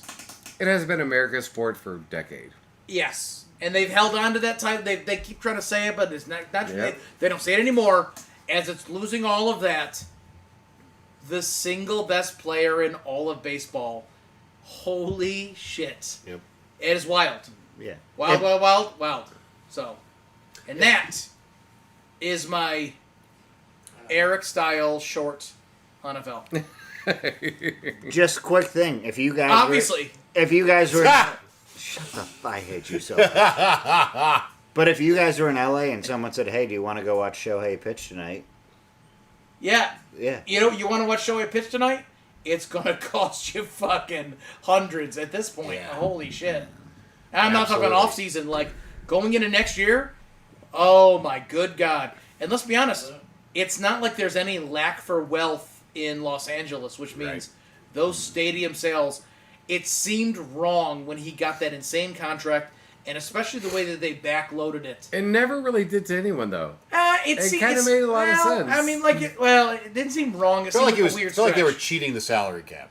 I definitely felt like they were cheating. Oh, this- yes, yes. But They weren't like, the first one to do that. now though. they're Yeah. also like the way that they structured it seemed a little bit weird. But then now, like when they also said that, like just literally based on everything else, they've already recouped the Yep. cost. Holy shit! Which means that now, like every ticket sale, every ticket's going to be higher. It's all bonus money. Merchandise Yep. is going to be higher. Holy shit! That's the thing, like, ticket prices, like, they gotta figure out a fucking way to fix that shit. Because they don't make most of their money on ticket sales. Like, that's been 20, 30 years. Oh yeah, You know? yeah. Yeah. When you get in the stadium, and you got to pay these high prices, like I get it. Hey, $16 for a Bud Light and you shit know, like that. there's stadiums where they have it right, where it's like, Yep. when you get here, we want you here because it's a fun time. Those are teams that quite often are not winning as much, so you know, Yeah. that tends to be what happens. That tends to be the reality of it. So, yeah. Well, 25% of me is stoked for Shohei. All right, so that is the NFL. It looks like the Great Skunk Hunter is ready to do He his is squeak streaks. ready. Chopping it So to I guess we'll bits. jump to that instead of going into just the worst quite yet. However, Brian, will you please go over the squeak streaks from last week? Well, last week you said the Steelers are going to have 10 penalties. They only had 7. They did not continue the effort. You also said the Saints are going to have more yards per play than the Bears in a loss. You got the loss part right. Yeah. But the Bears had more yards. Yeah, Per play. I got the Bears in this And one. your last one was the Seahawks have 280 or more passing yards, but they played Monday night, so we don't know yet. To be determined.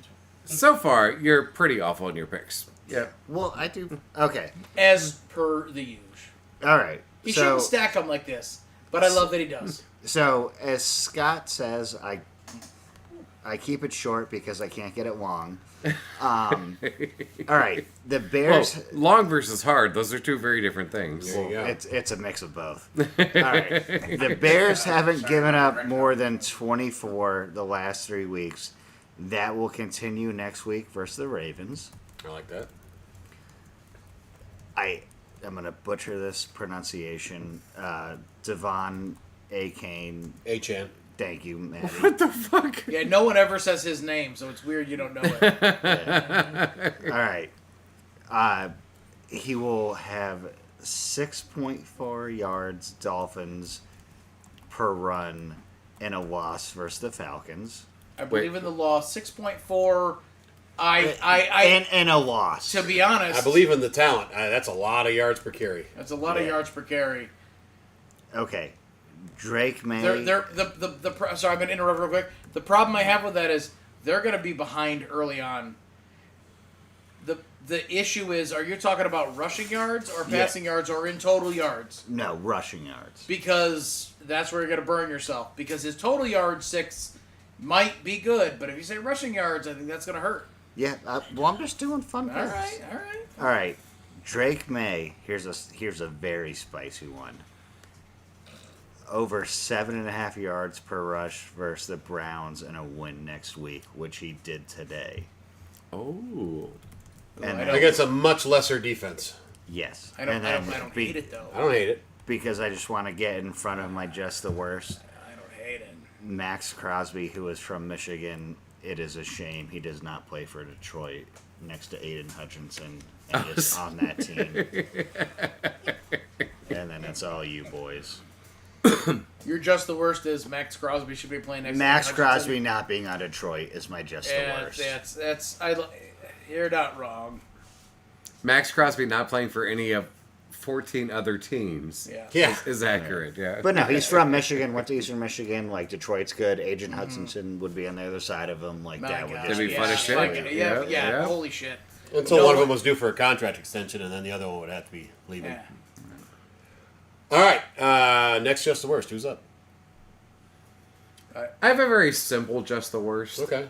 So the final NFL rules committee decided that Patrick Mahomes did not taunt a player. Oh, bullshit. The fuck he week. didn't. The fuck he didn't. He spun that ball He right spun in the front of him. And then ball, pointed he at him. pointed. They officially said no. Oh, that's sorry. Stop it. That's part of why that dude got so angry, because Patrick Mahomes tried to give him a high five after the game. He was like, fuck you. Yep. Yep. Fucking Smith-Schuster came over and tried to mouth off and got his ass beat for Yep. it. Deservedly, by the way, for being a little bitch trying to So talk many shit. players every single week get the post-game penalty after review. I don't know what the fuck they were looking at. He did the exact same thing that every other player that's been fined for that after the fact. Yep. All right, so pointing, I can forgive that one, right? But that's explicitly against the rules. Yep. But you can say he was pointing at someone else. He The was ball, not. the ball spin, the Right at their ball feet. Yep. spin at the feet. That Yep. when there's a defender there, they've been very clear about the ball spin. You can say that he was pointing at someone else. He wasn't. They have a set of Yes, very some- specific rules you cannot violate. And He did both of them. He did two of them. The Yeah. only one he did not do was a chest bump against a defender. That's the only one he did not do. And all you have to do is violate one of them. He violated 3 or 4. That is some bullshit. And nothing. That is some bullshit. It's not the fact that, like, oh yeah, like the fucking fine, he didn't give a fuck. There's no Oh, next yeah. game Yeah, penalty. that's not the point. Like, The fact they didn't hold to a standard against it, that's the fucked up part. And you know what? When the narrative has been the Chiefs get, And they don't, beneficial but that calls. fucking fuels the although narrative. there's one. I meant to dig into this one thing. Some college actually pulled up, like this, like Tufts or something like that. Like they went it's a and dug decent one in in, Boston. and they're like actually like Well, Tufts is a good school. yeah. Oh, it's a school. Okay. Yeah, it's a good college. They like dug in and said like actually like based on these things like it looks like teams like the Chiefs are getting Preferential. preferential treatments more than other teams. And like it's one thing for the NFL to release those things, but when an external team is doing it, and I mean I guess colleges can be biased, but Tufts, I mean maybe they care about Boston teams, but like that's one out of too many. And I didn't dig any more into it because I kind of didn't want to. Like, the whole thing felt a little petty, even though like it feels right. But like, they actually did say, "Oh no, they're one of the teams that does get preferential treatment at the highest rate of other teams," because they actually looked at it and they created a ranking.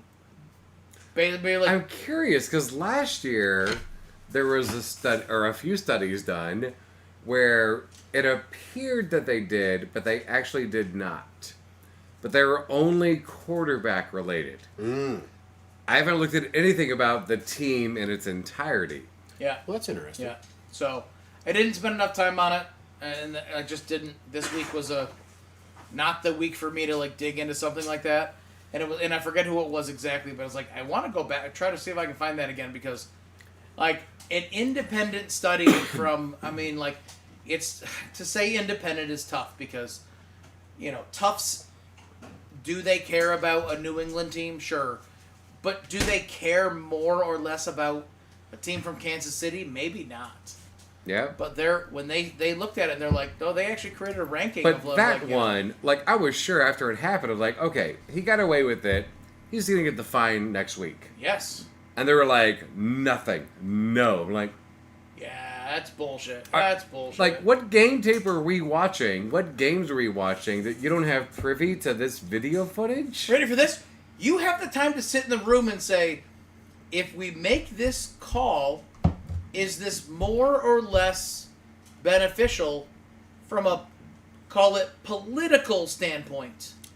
A corporate standpoint. A corporate standpoint, right? They're a business. Right, yeah. Political, not in like the Democrat, Republican, Washington, but like political from how we all view, like the NFL. It's like, not finding him has a bigger impact than just fucking finding him. He did it, we find him. By the way, okay, you recognize find him that. $15,000. That's a lot of money to us. Don't get me wrong. It But- is nothing to him. But you think about the clicks from all the TikTokers that bash how it was not a fine. Oh yeah, How does that not raise revenue for the NFL? that's a good point. And I fucking hate that it's come to that. But What, so I don't is- see any other reason why. So is the You know? NFL quote unquote script working on making Kansas City the villain? Not a is that, script, just revenue. But you know what I mean? Like when they think about like Sometimes a Wouldn't villain it- brings in more money. exactly. Patriots, the NFL made a fuck ton of money off Sure of them. did. And as Kansas City is in this mode of like they're good, but they're not this elite team. Is that what you need? You need to keep people like now. People aren't turning in because they're dominant. They're turning in because we want them to lose and we Because want to they're make them the villains. engaged. Yep. You know? I mean, that's the whole script in terms of who wins and loses. I don't believe that's the case. Neither do I.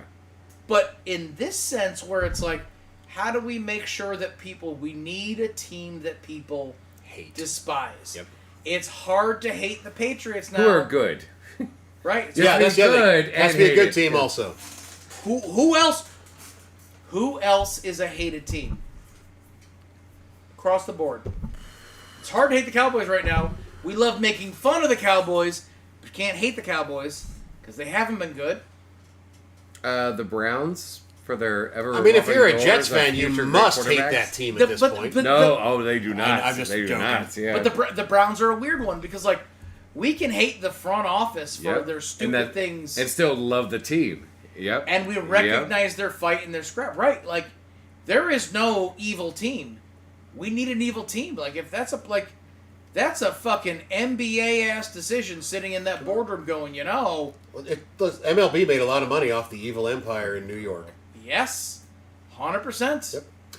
All right, we need to speed up a little bit, so I'm going to go real fast on my Just the Worst. It's for PFF. If you're wondering what that is, when you see the fucking intros in the game, it gives rankings for where the players match up. It's not very accurate at all, and I'm going to bring up one example, and yes, it's in defense of one of the players on my team, but last week, Justin Fields had 44 yards passing, got sacked 9 times for a net of negative 10 passing yards. Caleb Williams had 252 yards passing and a touchdown and a rushing touchdown. Who do you think PFF gave a better grade to in the game? I wasn't paying attention. I was watching the replay of the Broncos Giants game. Not They Caleb gave Williams. Justin Fields a higher grade for a game where he threw for 44 yards before the sacks took him to negative 10. Caleb Williams had Wait, what? 200 more yards passing, a touchdown and a rushing touchdown, and PFF said that Williams was the worst quarterback on the week. So it's weird because I almost expect you to talk about how. Hold on, that's not totally fair. I listen to your podcast and you actually address this, but prior to listening to your podcast, I expect you to talk about how Troy Aikman. The narrative was how Troy Aikman was dunking on Caleb Williams. He's trash anyway. But then also when you heard the comments, boy, it really wasn't as negative as the headlines made it out to be. Yeah, listen, so a cornerback made a half-ass effort on a tackle, and DeAndre Swift broke it off for a 55-yard touchdown. Is that lucky? I don't know. DeAndre Swift fucking played hard. The cornerback, Lattimore, did not try to tackle hard. That's not luck to me. That's one player fucking playing harder than the other. Right. That is But nothing- is that something for me to get upset about? No. Troy Aikman sucks dick anyway. So does Joe Buck. It's an entire team of guys I don't want to listen to anyway. So fuck them. I don't care about that. But like the narrative on the internet was that Troy Aikman was speaking so negatively against Caleb Williams, and then you listen to it and you're like, I mean, Meh. Like, was he? it wasn't. It wasn't glowing by any It wasn't fucking glowing, but it wasn't that awful. No. But you look at. I'm bringing my team Well, into the but picture all now. right. But to say that Justin Fields was a better quarterback in that week is Laughable. egregious. But Yeah. they're all just talking heads. They are. 2 weeks ago, Colin Cowherd was like, "Oh, Bo Nix is done. The Broncos are done." This week, even before this game, he was like, "Oh, you guys aren't paying attention to Bo Nix and what the Broncos are doing." It was like, the fuck. That man talks out The of fuck, yeah. both sides of his face and the back of his And head. that's what they all fucking do. They're all saying things to get fucking clicks. That's all that fucking matters. And it's sadly influencing PFF. What the fuck these people are saying are actually hurting, like, financial fucking dollars for some people. You Yes. know? Crazy. So yeah, I was like, I no longer give two fucks what PFF thinks about anyone. Yep, yep. Because if you're going to actually put that out there, then your ratings are trash. Yep. I'm sorry. Number one, Fields lost. He had negative 10 net yards. Caleb Williams won that game against the Commanders. Well, the Bears won that game against the Commanders. He had no turnovers. He had 2 touchdowns, 1 rushing, 1 passing. Yep. If that's not a better game by the quarterback, I don't know what is. And I don't know how you can ever say someone with negative 10 passing yards played a good game, unless you're talking about Mac Jones with like 20 yards passing against the Bills when they won the game. Obviously, that game. Obviously. that game. Chef's kiss. Yes. Mac One of the greatest Jones. quarterback games ever played. Mac Jones. Yeah, Mac. You weren't here last week for us to discuss this. I'm sorry, Eric.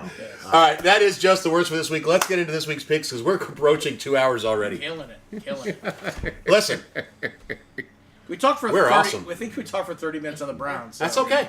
That's all right. Yeah. Well, as it stands, Scott is in last place with 64 correct picks. Ouch. Matt has 65. Yeah, I'm not doing much better. I have 67. And the coin flip app we use for Eric is doing better. That. You know what? That is exactly what this fucking season is about. Exactly. And also, is there any better description for our show than a coin flip that's app true. is No, the best? It was a combo. Me who showed Well, you. no, but this is a season total, and we've used the coin flip app 3 times. But for Eric. he did pick last week He for did Eric. pick last did. week. So And Eric is in the lead with 69. Oh, Wait. He made the picks for this week. Who is winning this week out of those picks? This week, you and I are tied with 9. That's weird. Scott's on last with 6. Oh, that does And you suck. have 7. Hey, I'm not mad at I got them. Good for you, brother. Good for you. It's the only time he's ever going to get it. You. Sir, some no. jokes write themselves. Wait, Also Eric, very Eric, true. Eric, you might not be aware, but 69 is fuck us. Yeah. This came up 2 or 3 years ago. Yep. Yep. Alrighty. I'd have to have sex first, but okay. right. Anyways, let's fire it up, Maddie. I say masturbation counts. Yeah. All right, Brian. What we got? All right, so next week, granted, we still have a lot of games for this week. Yeah, by the way, there's 2 Monday night games. I don't know why we do these 2 Monday Yep, night games. yep. For the people on the West Coast, I want to say real fast. I know we're taking a lot of time. It's awesome. That 10 o'clock game kicks off at like 6 there. Yep, So they yep. get 2 fucking games that they can, if they took Monday off, they can watch both those games and enjoy their entire I am not afternoon staying and up till 1:30 in the morning to watch the Texans take on the Seahawks. Don't blame me. I'm just not going to do it, you know? But next week, the Vikings visit the Chargers. Both disappointing losses this week. Yep. Oh, I didn't check. Is McCarthy back? I don't care. We don't He, know. he Ready? was fully Ready? dressed this week. I don't care that Who's their McCarthy's. emergency I don't quarterback? care that McCarthy's back. I think that the Vikings defense gets them there. I think Carson Wentz, 2 touchdowns, 2 interceptions, but it's still enough for the Vikings to keep the Chargers from scoring enough. Give me Vikings. I'm going Vikings just because they're playing an AFC West opponent, and I love that Denver's on top of the AFC go. West. So See, all right, that makes me a genius. Thank you very much. I really want to go with the Chargers. I have actually check that box here because I think that Jim Harbaugh is getting very angry right now. And I think an angry Jim Harbaugh is good for the Chargers. You said I really want to. I do. But there's a defensive coordinator that you love. Brian Flores is excellent. Yes. And the Chargers are still down both starting offensive tackles. And they couldn't run the ball for shit today. I'm going with the Chargers. Fuck it, I don't give a shit. I think Herbert, Hey. Allen, Ladd McConkey, and Quentin Johnson is enough to overcome the fact that Carson Wentz, if he is playing, is going to hold on to that ball for so fucking long that Khalil Mack, at 92 years old, is going to get at least like 2 sacks. Scott Hunter. Greg and I both want the Chargers. Ooh. And it's actually LDD McConkley. Ladidi Mikaniki. LDD. Ladini Mikaniki. Exactly. I'm going Vikings because fuck the Chargers. There you go. Boom. The Bills go to Carolina. Hold on, I got to do a little research. How many wins do the Panthers have? Oh, 4 and 3. Oh, by the way, there are 3-0 at home. Ooh. Oh. Great. So this is tough because the Bills have yet to beat anyone that has more than 1 win. And their rush defense sucks. And Rico Dowdle, Chuba Hubbard, can run the ball real well. Them boys are running. Yep. On the other hand, I think Josh Allen and the Bills, and more importantly, Sean McDermott, were like, what in the blue fuck are you guys doing? What in the blue fuck? Give me Bills. Oh, Bills win. Yeah. Yes. Yeah. Yeah. Yeah. Yeah. Oh, Eric doesn't look like he believes it. Yeah, you believe. I'm picking the Panthers this week. All right. Nice. Yeah. You know what? I love it. You know what's crazy? You want to? Man, that doesn't feel stupid. No, no. You know how many No, years this game- this felt stupid? This game feels like a toss-up, and it's Yeah, because of how yeah, bad the Bills' yeah. defense the has Bills' been. defense have been playing like Yeah. shit. The Yeah. Bills, The- the Bills' defense are giving up at least 30 points a game. Like that's The a Bills that's a need- winnable game when The you Bills put need up to 30. get right so bad. Yep. They really need to embarrass. They Oh, you're need going to the Bills, though, embarrass. right? Yeah, I know, but I'm Okay, just saying okay. if your team puts up 30, you are thinking like, hey, Yeah. this is a winnable game. The Bills need to embarrass Yeah, the Panthers. They, look- they can't like a squeaking out a win at the end does fucking nothing. Looking back on Week 1, I think what we all thought we saw was just a great game between the Bills and the Ravens, and Yeah. what we actually saw was 2 defenses that are terrible. because I thought the Ravens were a better team. Yeah, I was holding on to the Ravens being a better team up to last week, and I finally realized like they don't have it together. Offensively, with Lamar, they will be better. But okay, but like, if you're a team that that depends on your quarterback, and otherwise no one else can do well, Well, the Bills are the same way.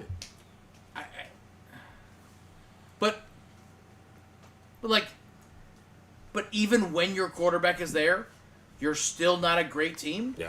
And the Bills are gonna look like like that puts you on shaky ground. I thought the Ravens were a better team overall, and I'm wrong. The Bills are on that same kind of shaky ground. They gotta figure some shit out. Yeah. They could use some trade deadline shit for sure. So They could. You know. Yeah. Khalil Shakir maybe. Speaking of, the Bears go to Baltimore. yeah, give me, you know what? Give me Bears. Give me Chicago.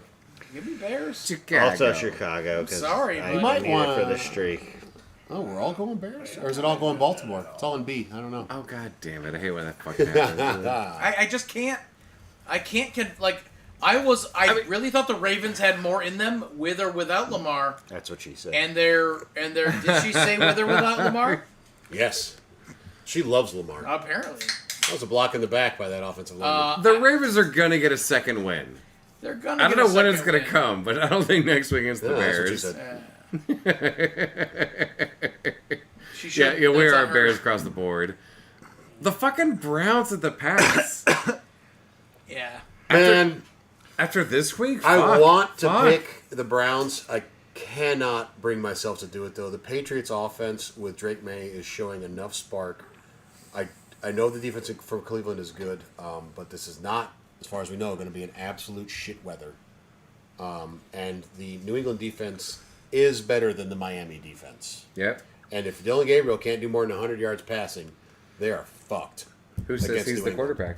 That's fair. Shedeur Sanders might step in and be it. No, they have another one. Oh, that's right. They have another. Who was their practice squad guy? Pats. That they never actually said the Shedeur Pats. is number 2 Oh, yeah. because It wasn't they're Brissett. Who was it? Greg, I can't read that. Oh, perennial backup, Yep. and it was like ouch. I don't like it. Didn't feel like overly offensive. They're like it could be Shedeur or it could not- be No, blah it's blah the blah. Browns But and I'm the just not Patriots. remembering who it possibly could be. So The ghost of Tim Couch. Yeah, I'm not finding shit. yeah. But yeah, I say Patriots win it. All right. You know what? To be a fucking shit. Yeah, give me Cleveland. I'm going Cleveland as well. New England could use a loss like this. Greg and I, in an act against God and Congress, are both picking the Patriots. Oof. Wow. I know that's tough for you. Dolphins and Falcons. Atlanta. Anyone not picking the Falcons? No. The Dolphins can't stop the run. Atlanta loves to run the ball. Yeah. Good luck, Dolphins. Fucking Bijan Robinson for 200. Algier might step For in and get 100. 200. Oh shit! Right? Jesus Christ. Why not? Jesus. Bijan 200 yards total. Algier 100 yards total. Algier, yeah, exactly. This might as well get Bijan on the pass. You know what I mean? There we go. Yeah. Eric? Put me down for the Falcons. Alrighty. The Giants go to Philly. I am picking the Giants. That's for actually a this. fun game. I am picking the Giants. I think the Giants are like, fuck you in your fucking fourth quarter last week. I think they come back. Like, there is something. I think Jackson Dart is way more of an intelligent quarterback than he deserves to be at this point. I think he is. I think he is QB fucking ready for the NFL. We've already beat the Eagles once. Let's give me 2. Yeah. Utah, give me like 2. I like it because I just think that'll be a fun narrative. I So- think yeah. I'm worried about the Giants having a letdown. after You're what gonna happened in ruin the fourth. party. Okay, So I'm going with the Eagles. Eagles. That's fair. But no, I just Get a flick. yeah. Giants win. That'll be funsies. Ooh, 3 out of 4 picking the funsies win. The Jets go to Cincinnati. What? I mean, let's go That's, Joe Flacco. Dude, I want to pick the Jets so goddamn I know, right? wanna But they looked good last week. I want to pick the Jets so goddamn bad. If Garrett Wilson is back healthy, I would be okay with this. I don't think he will be, which leaves the Jets with Who? No. God damn it, Jets are gonna go 0-8? No, I think stop so. It. they Stop might be it. the first 0-17 team. Oh my god, they gotta play the Bengals, Browns, Patriots, Ravens, Falcons, Dolphins, Ooh, Oh! okay, maybe there you go. Jaguars, Saints, Ooh. Patriots, Bills. That could end up 3-14. Yep. Oh no! I don't see how they could get past the fucking Bengals. I mean, I don't- The Bengals are not good, no matter No. who's fucking quarterback. No, they're not. no, but the but- Jets are. Come on. No, bad. but the Bengals at least have offense. Well, they have absolute stud weapons. they have a fuck ton of offense. Yeah. And if we're just gonna look at stud weapons versus stud weapons, the Bengals have it. Another I feel 200 like- yards between Chase and Higgins. Maybe. You know, god damn, Chase Brown with 80. Yeah. I feel like Flacco has his worst starting game of his career, and they still win. Ah! He's gonna like 9 for 33, and they're still gonna fucking win. Chase funny. Brown does 170 yards. Yeah. Anyone else not picking the Bengals? I would like to pick the Bengals, please. All right. Greggy. Just the fucking god damn it, Jets. The Niners at the Texans. Oh. I'm gonna. We still don't really know who the Texans are this year. No, I'm gonna go with the Niners because I think that Saleh will have that defense ready to play, and I think that the Texans' offensive line still sucks. Jennings not with that kind of fucking Yeah, no acumen kidding. there. That What the was that fuck? looked like a junior high Tuck guy your trying feet, to stay in motherfucker. bounds. What the hell? Put me down for the Texans.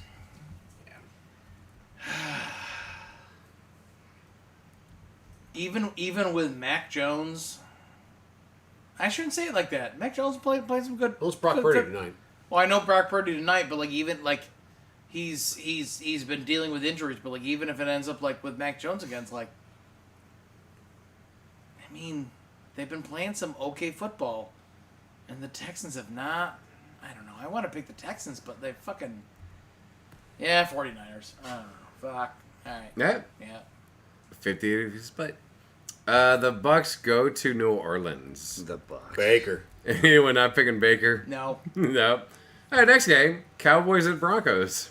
I think the Broncos win this one. I think they'll be riding a high after that game today, and I think that their defense is actually pretty good for going against the Cowboys offense. Yeah. I think it matches up fairly well. Even with Yeah. CeeDee Lamb having a full healthy game back. Yeah. I don't think it matters. I think Javonte Williams is going to be the biggest problem you guys have, because I think downfield there's a there's a You mean the guy that we let go? Yeah.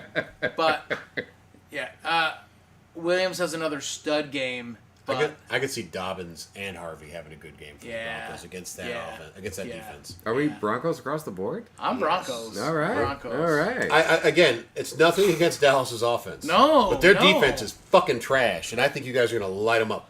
Yeah. All the next But games. it might be another 35-34 type game, so I hope you're ready to try not to have a heart attack. It fucking better not be. Because they are better than that. Titans go to Indianapolis. Oh, Jesus Oh my God! Christ. Is Jonathan Taylor going to go ahead and break that record of Andrew James and get his sixth 3-touchdown game? I already put in Colts across the board. All right, yeah, I like it. I couldn't even comprehend how and why and where. Like, it doesn't make any sense. So. Nope. Yeah.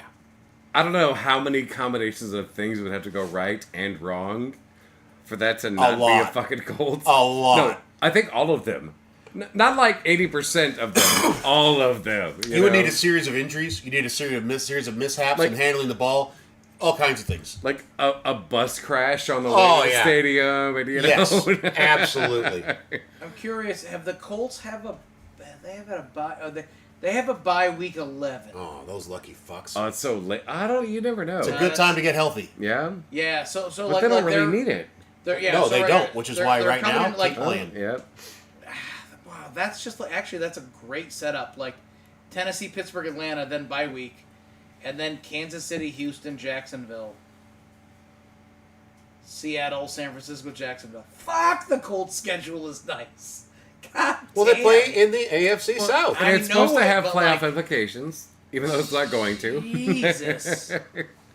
Yeah, man. Like, yeah, they're gonna, yeah, like there's like it was like, is there a reason for them to like not rest players, but like you're not gonna play as much. We want to pull you back, but like I don't even know who the outside of Jonathan Taylor, the Colts don't have like stud players that it's like, no, we want you to rest and relax. So like Yeah. I can't even think of any reason why they would be like, you know what, let's take it easy. And if next week one of their O linemen gets hurt, they're gonna want that week 11 bye. You know. Yep. Oh yeah, Oh, yeah. right. Absolutely. The Packers go to Pittsburgh. If ever there was a team that wanted a revenge against a former player game, it is Jordan Love and the Packers against Aaron Rodgers. Yep. I think that they have had this game circled to say, fuck that dude. He'll be great, and we will honor him when he retires as a great of our team, but until then, fuck him. So I say the Green Bay Packers beat Pittsburgh. And it's hard for you to pick Green Bay. It is really hard. I don't Yeah. like it. It feels wrong, and I wish I could do something else, but no. I think Micah Parsons is going to make Rodgers feel old. And I think that while DK Metcalf is okay, Green Bay's litany of fucking wide receivers will be good enough to win. And also, the major factor for the Packers offense to me, Josh Jacobs. So like 120. Well, Chase Brown just fucking lit you up for 108 yards. So what do you Yep. think Josh Jacobs is going Yep. to do? You know what? Put me down for Pittsburgh. Oh. Pittsburgh hasn't played a team like Green Bay yet. Like a good team? They beat the Jets. They lost to Seattle. Yep. Who's in the toilet now? Hold on. They They actually beat somebody. hold on. They beat New England and Minnesota.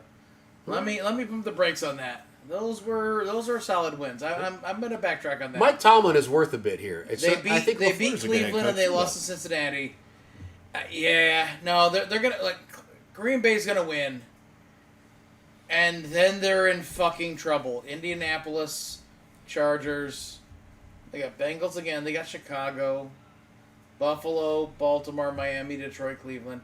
They don't have they're gonna get their motherfucking 9 wins. Those fuckers. God But damn not it. against the Packers. But not against the Packers. Right. Packers are gonna give an L. Eric has picked the Steelers. All right. And the Monday night game, only one Monday night game. Because The way it Arizona, should be Detroit, done. Jacksonville, LA, Vegas, and Rams, and Seattle on bye. The Bye-pocalypse. Commies at the Chiefs.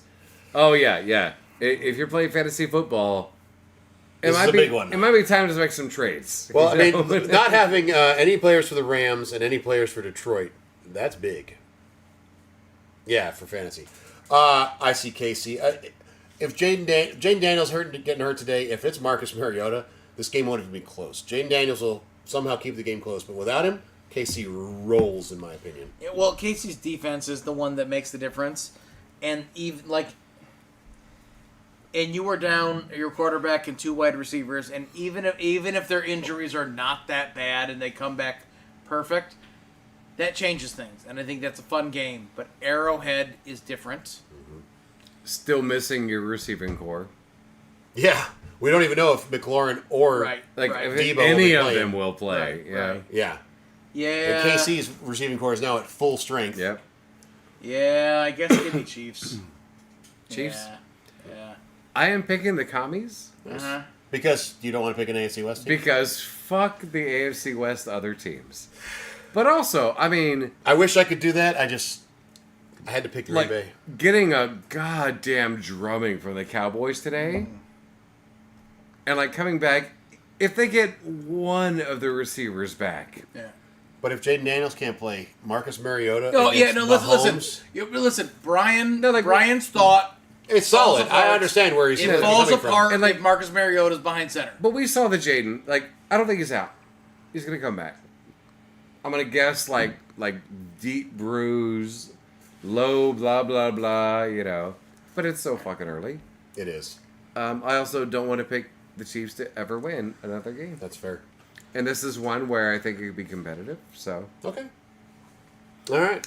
and that's actually it. Only one Monday night game That's awesome. because Love it's a bye-mageddon. Yep. Any last thoughts on this week's games? Any last thoughts on football in I general? mean, for the it's week? really just a continuation of what I said before. Is like this is the most fair and balanced season. And that's not even fair. Very that's Fox not- News of you. I shouldn't say fair. I shouldn't say fair and balanced. I should say surprisingly balanced because the amount of times that we assume these teams are going to win and the ones that seem like obviously not going to, but they pull it out. So surprisingly in that aspect.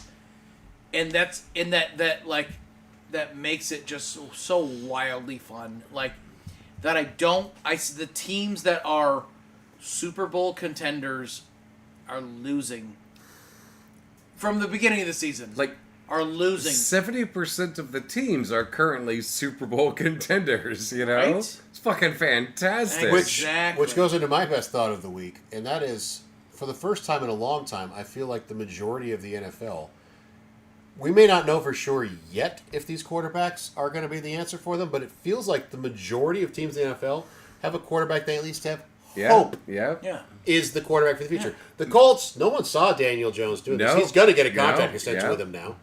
I don't think, if this continues this Mac way, there's no way he Jones can't is do that. apparently could be the real deal. Sam you Darnold know? is apparently the real deal. It took time. It took a couple teams, Yeah. same as Baker Mayfield.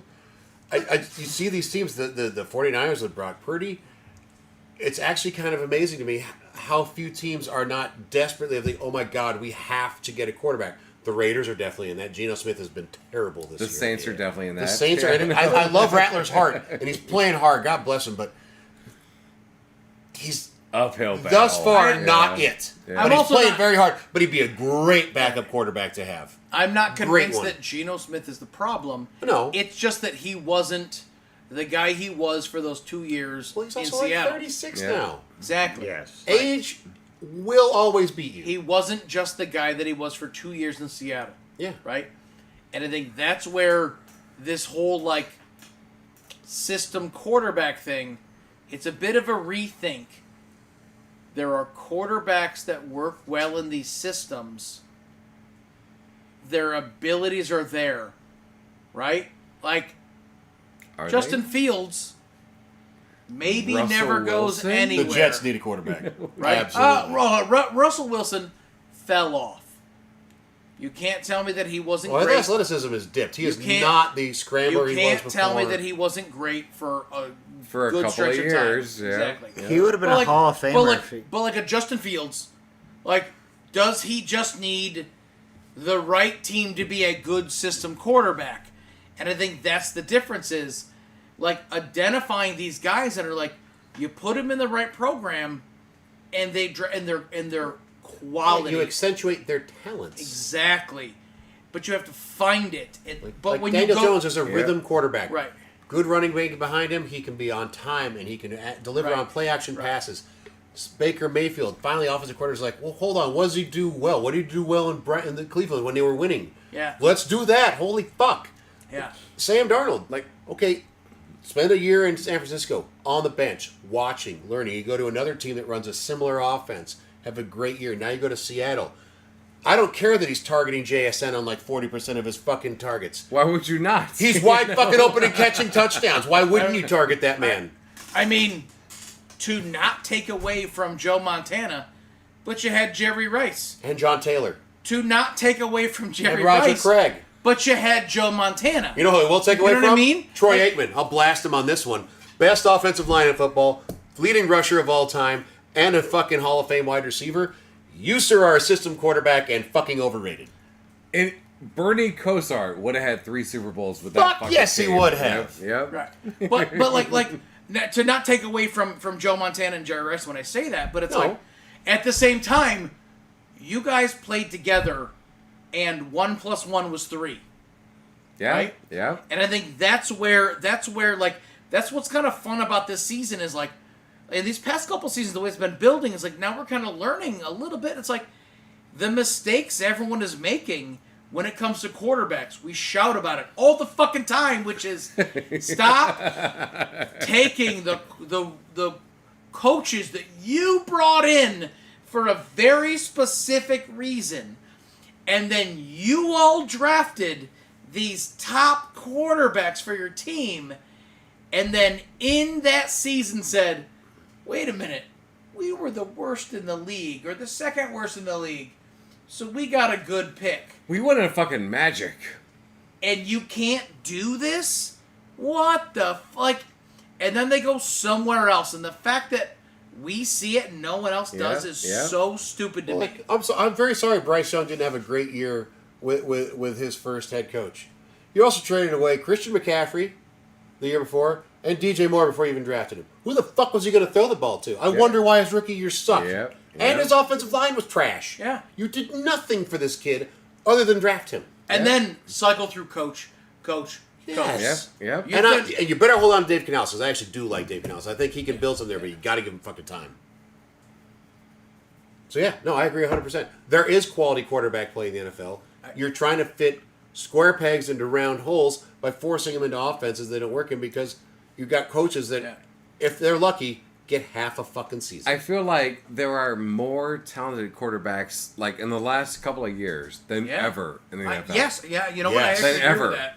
And I agree if they're with that. being wasted, it's your fucking team's fault, not Yes. their fault. You know? Last year's quarterback class alone is a nice sign. Caleb's doing okay. Jane Daniels is playing great. Drake May is doing Caleb's great. okay. He's doing fine. I'm just saying, like, I don't want to. I could make him sound really good. I don't want to fucking just be all about my team right now. But Caleb's doing okay. Jane Daniels is doing fantastic. Drake May, fantastic. Fucking Michael Penix is playing I'm not pretty even well. talking about, like, Bo the Nix last is playing couple of well. No, I'm just classes, saying, like- like that's six Like teams fucking right Sam, there. Sam with Darnold, McCarthy. You know? Yes. Like, what the fuck? Like, oh, I needed like more than 0.5 seconds to read, And throw the ball. Also, okay. I think he was like Needed a to day not over be on the 20. I think he Jets. was like a day over 21 when he got drafted. Like, he's young as fuck. You have to let him learn. Yeah. Oh, also, by the way, the Jets drafted him. And yeah, I'm sorry, bud, you were kind of fucked there. Yeah, but 'cause you played So for was the Geno goddamn Smith when he played for the Jets. fucking Jets.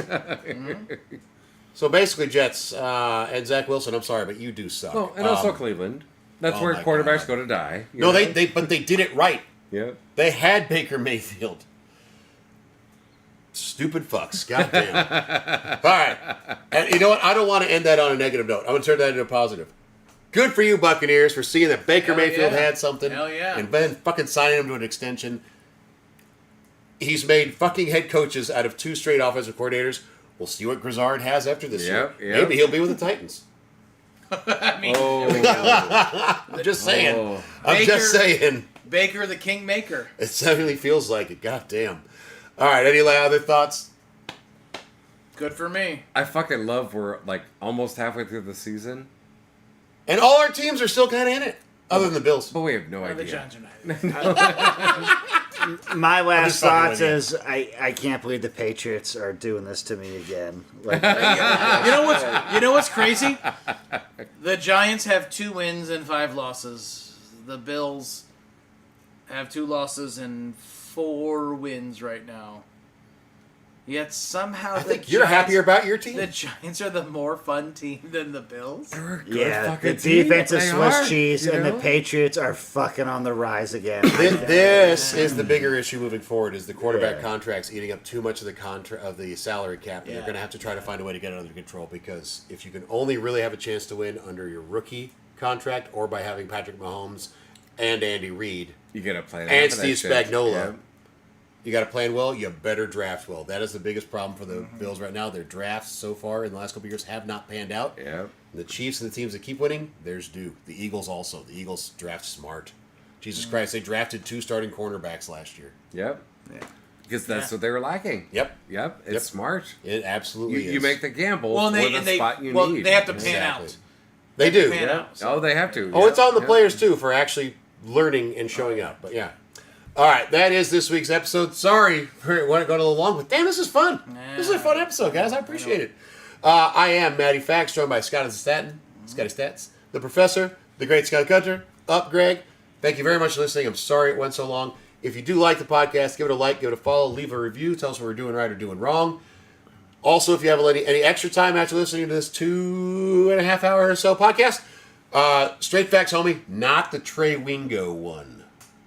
But Straight Facts Homie, I have to. This is live production. Another podcast I do. If you're interested at all, please check it out. It's on Apple Podcasts and on Spotify. You all have a wonderful week. Cannot wait to watch more football this week. I will not be here next weekend. I'll be in Sleepy Hollow for a little Halloween celebration. So Scotty Stats, the Professor, and the Skunk Hunter and Up Greg will try to carry this on. Luckily, they have at least 3 less games We'll do our best. because of the buys. You guys will do great. You always do when I'm not here. 45-minute show, baby. I talk 95% of the time. I don't know what to tell you. Or less. All right. Thank you very much for listening. Have a wonderful week. Enjoy the rest of this game and enjoy both Monday night games. And I hope you live on the West Coast so you're not watching until 4 in the morning. Have a wonderful week.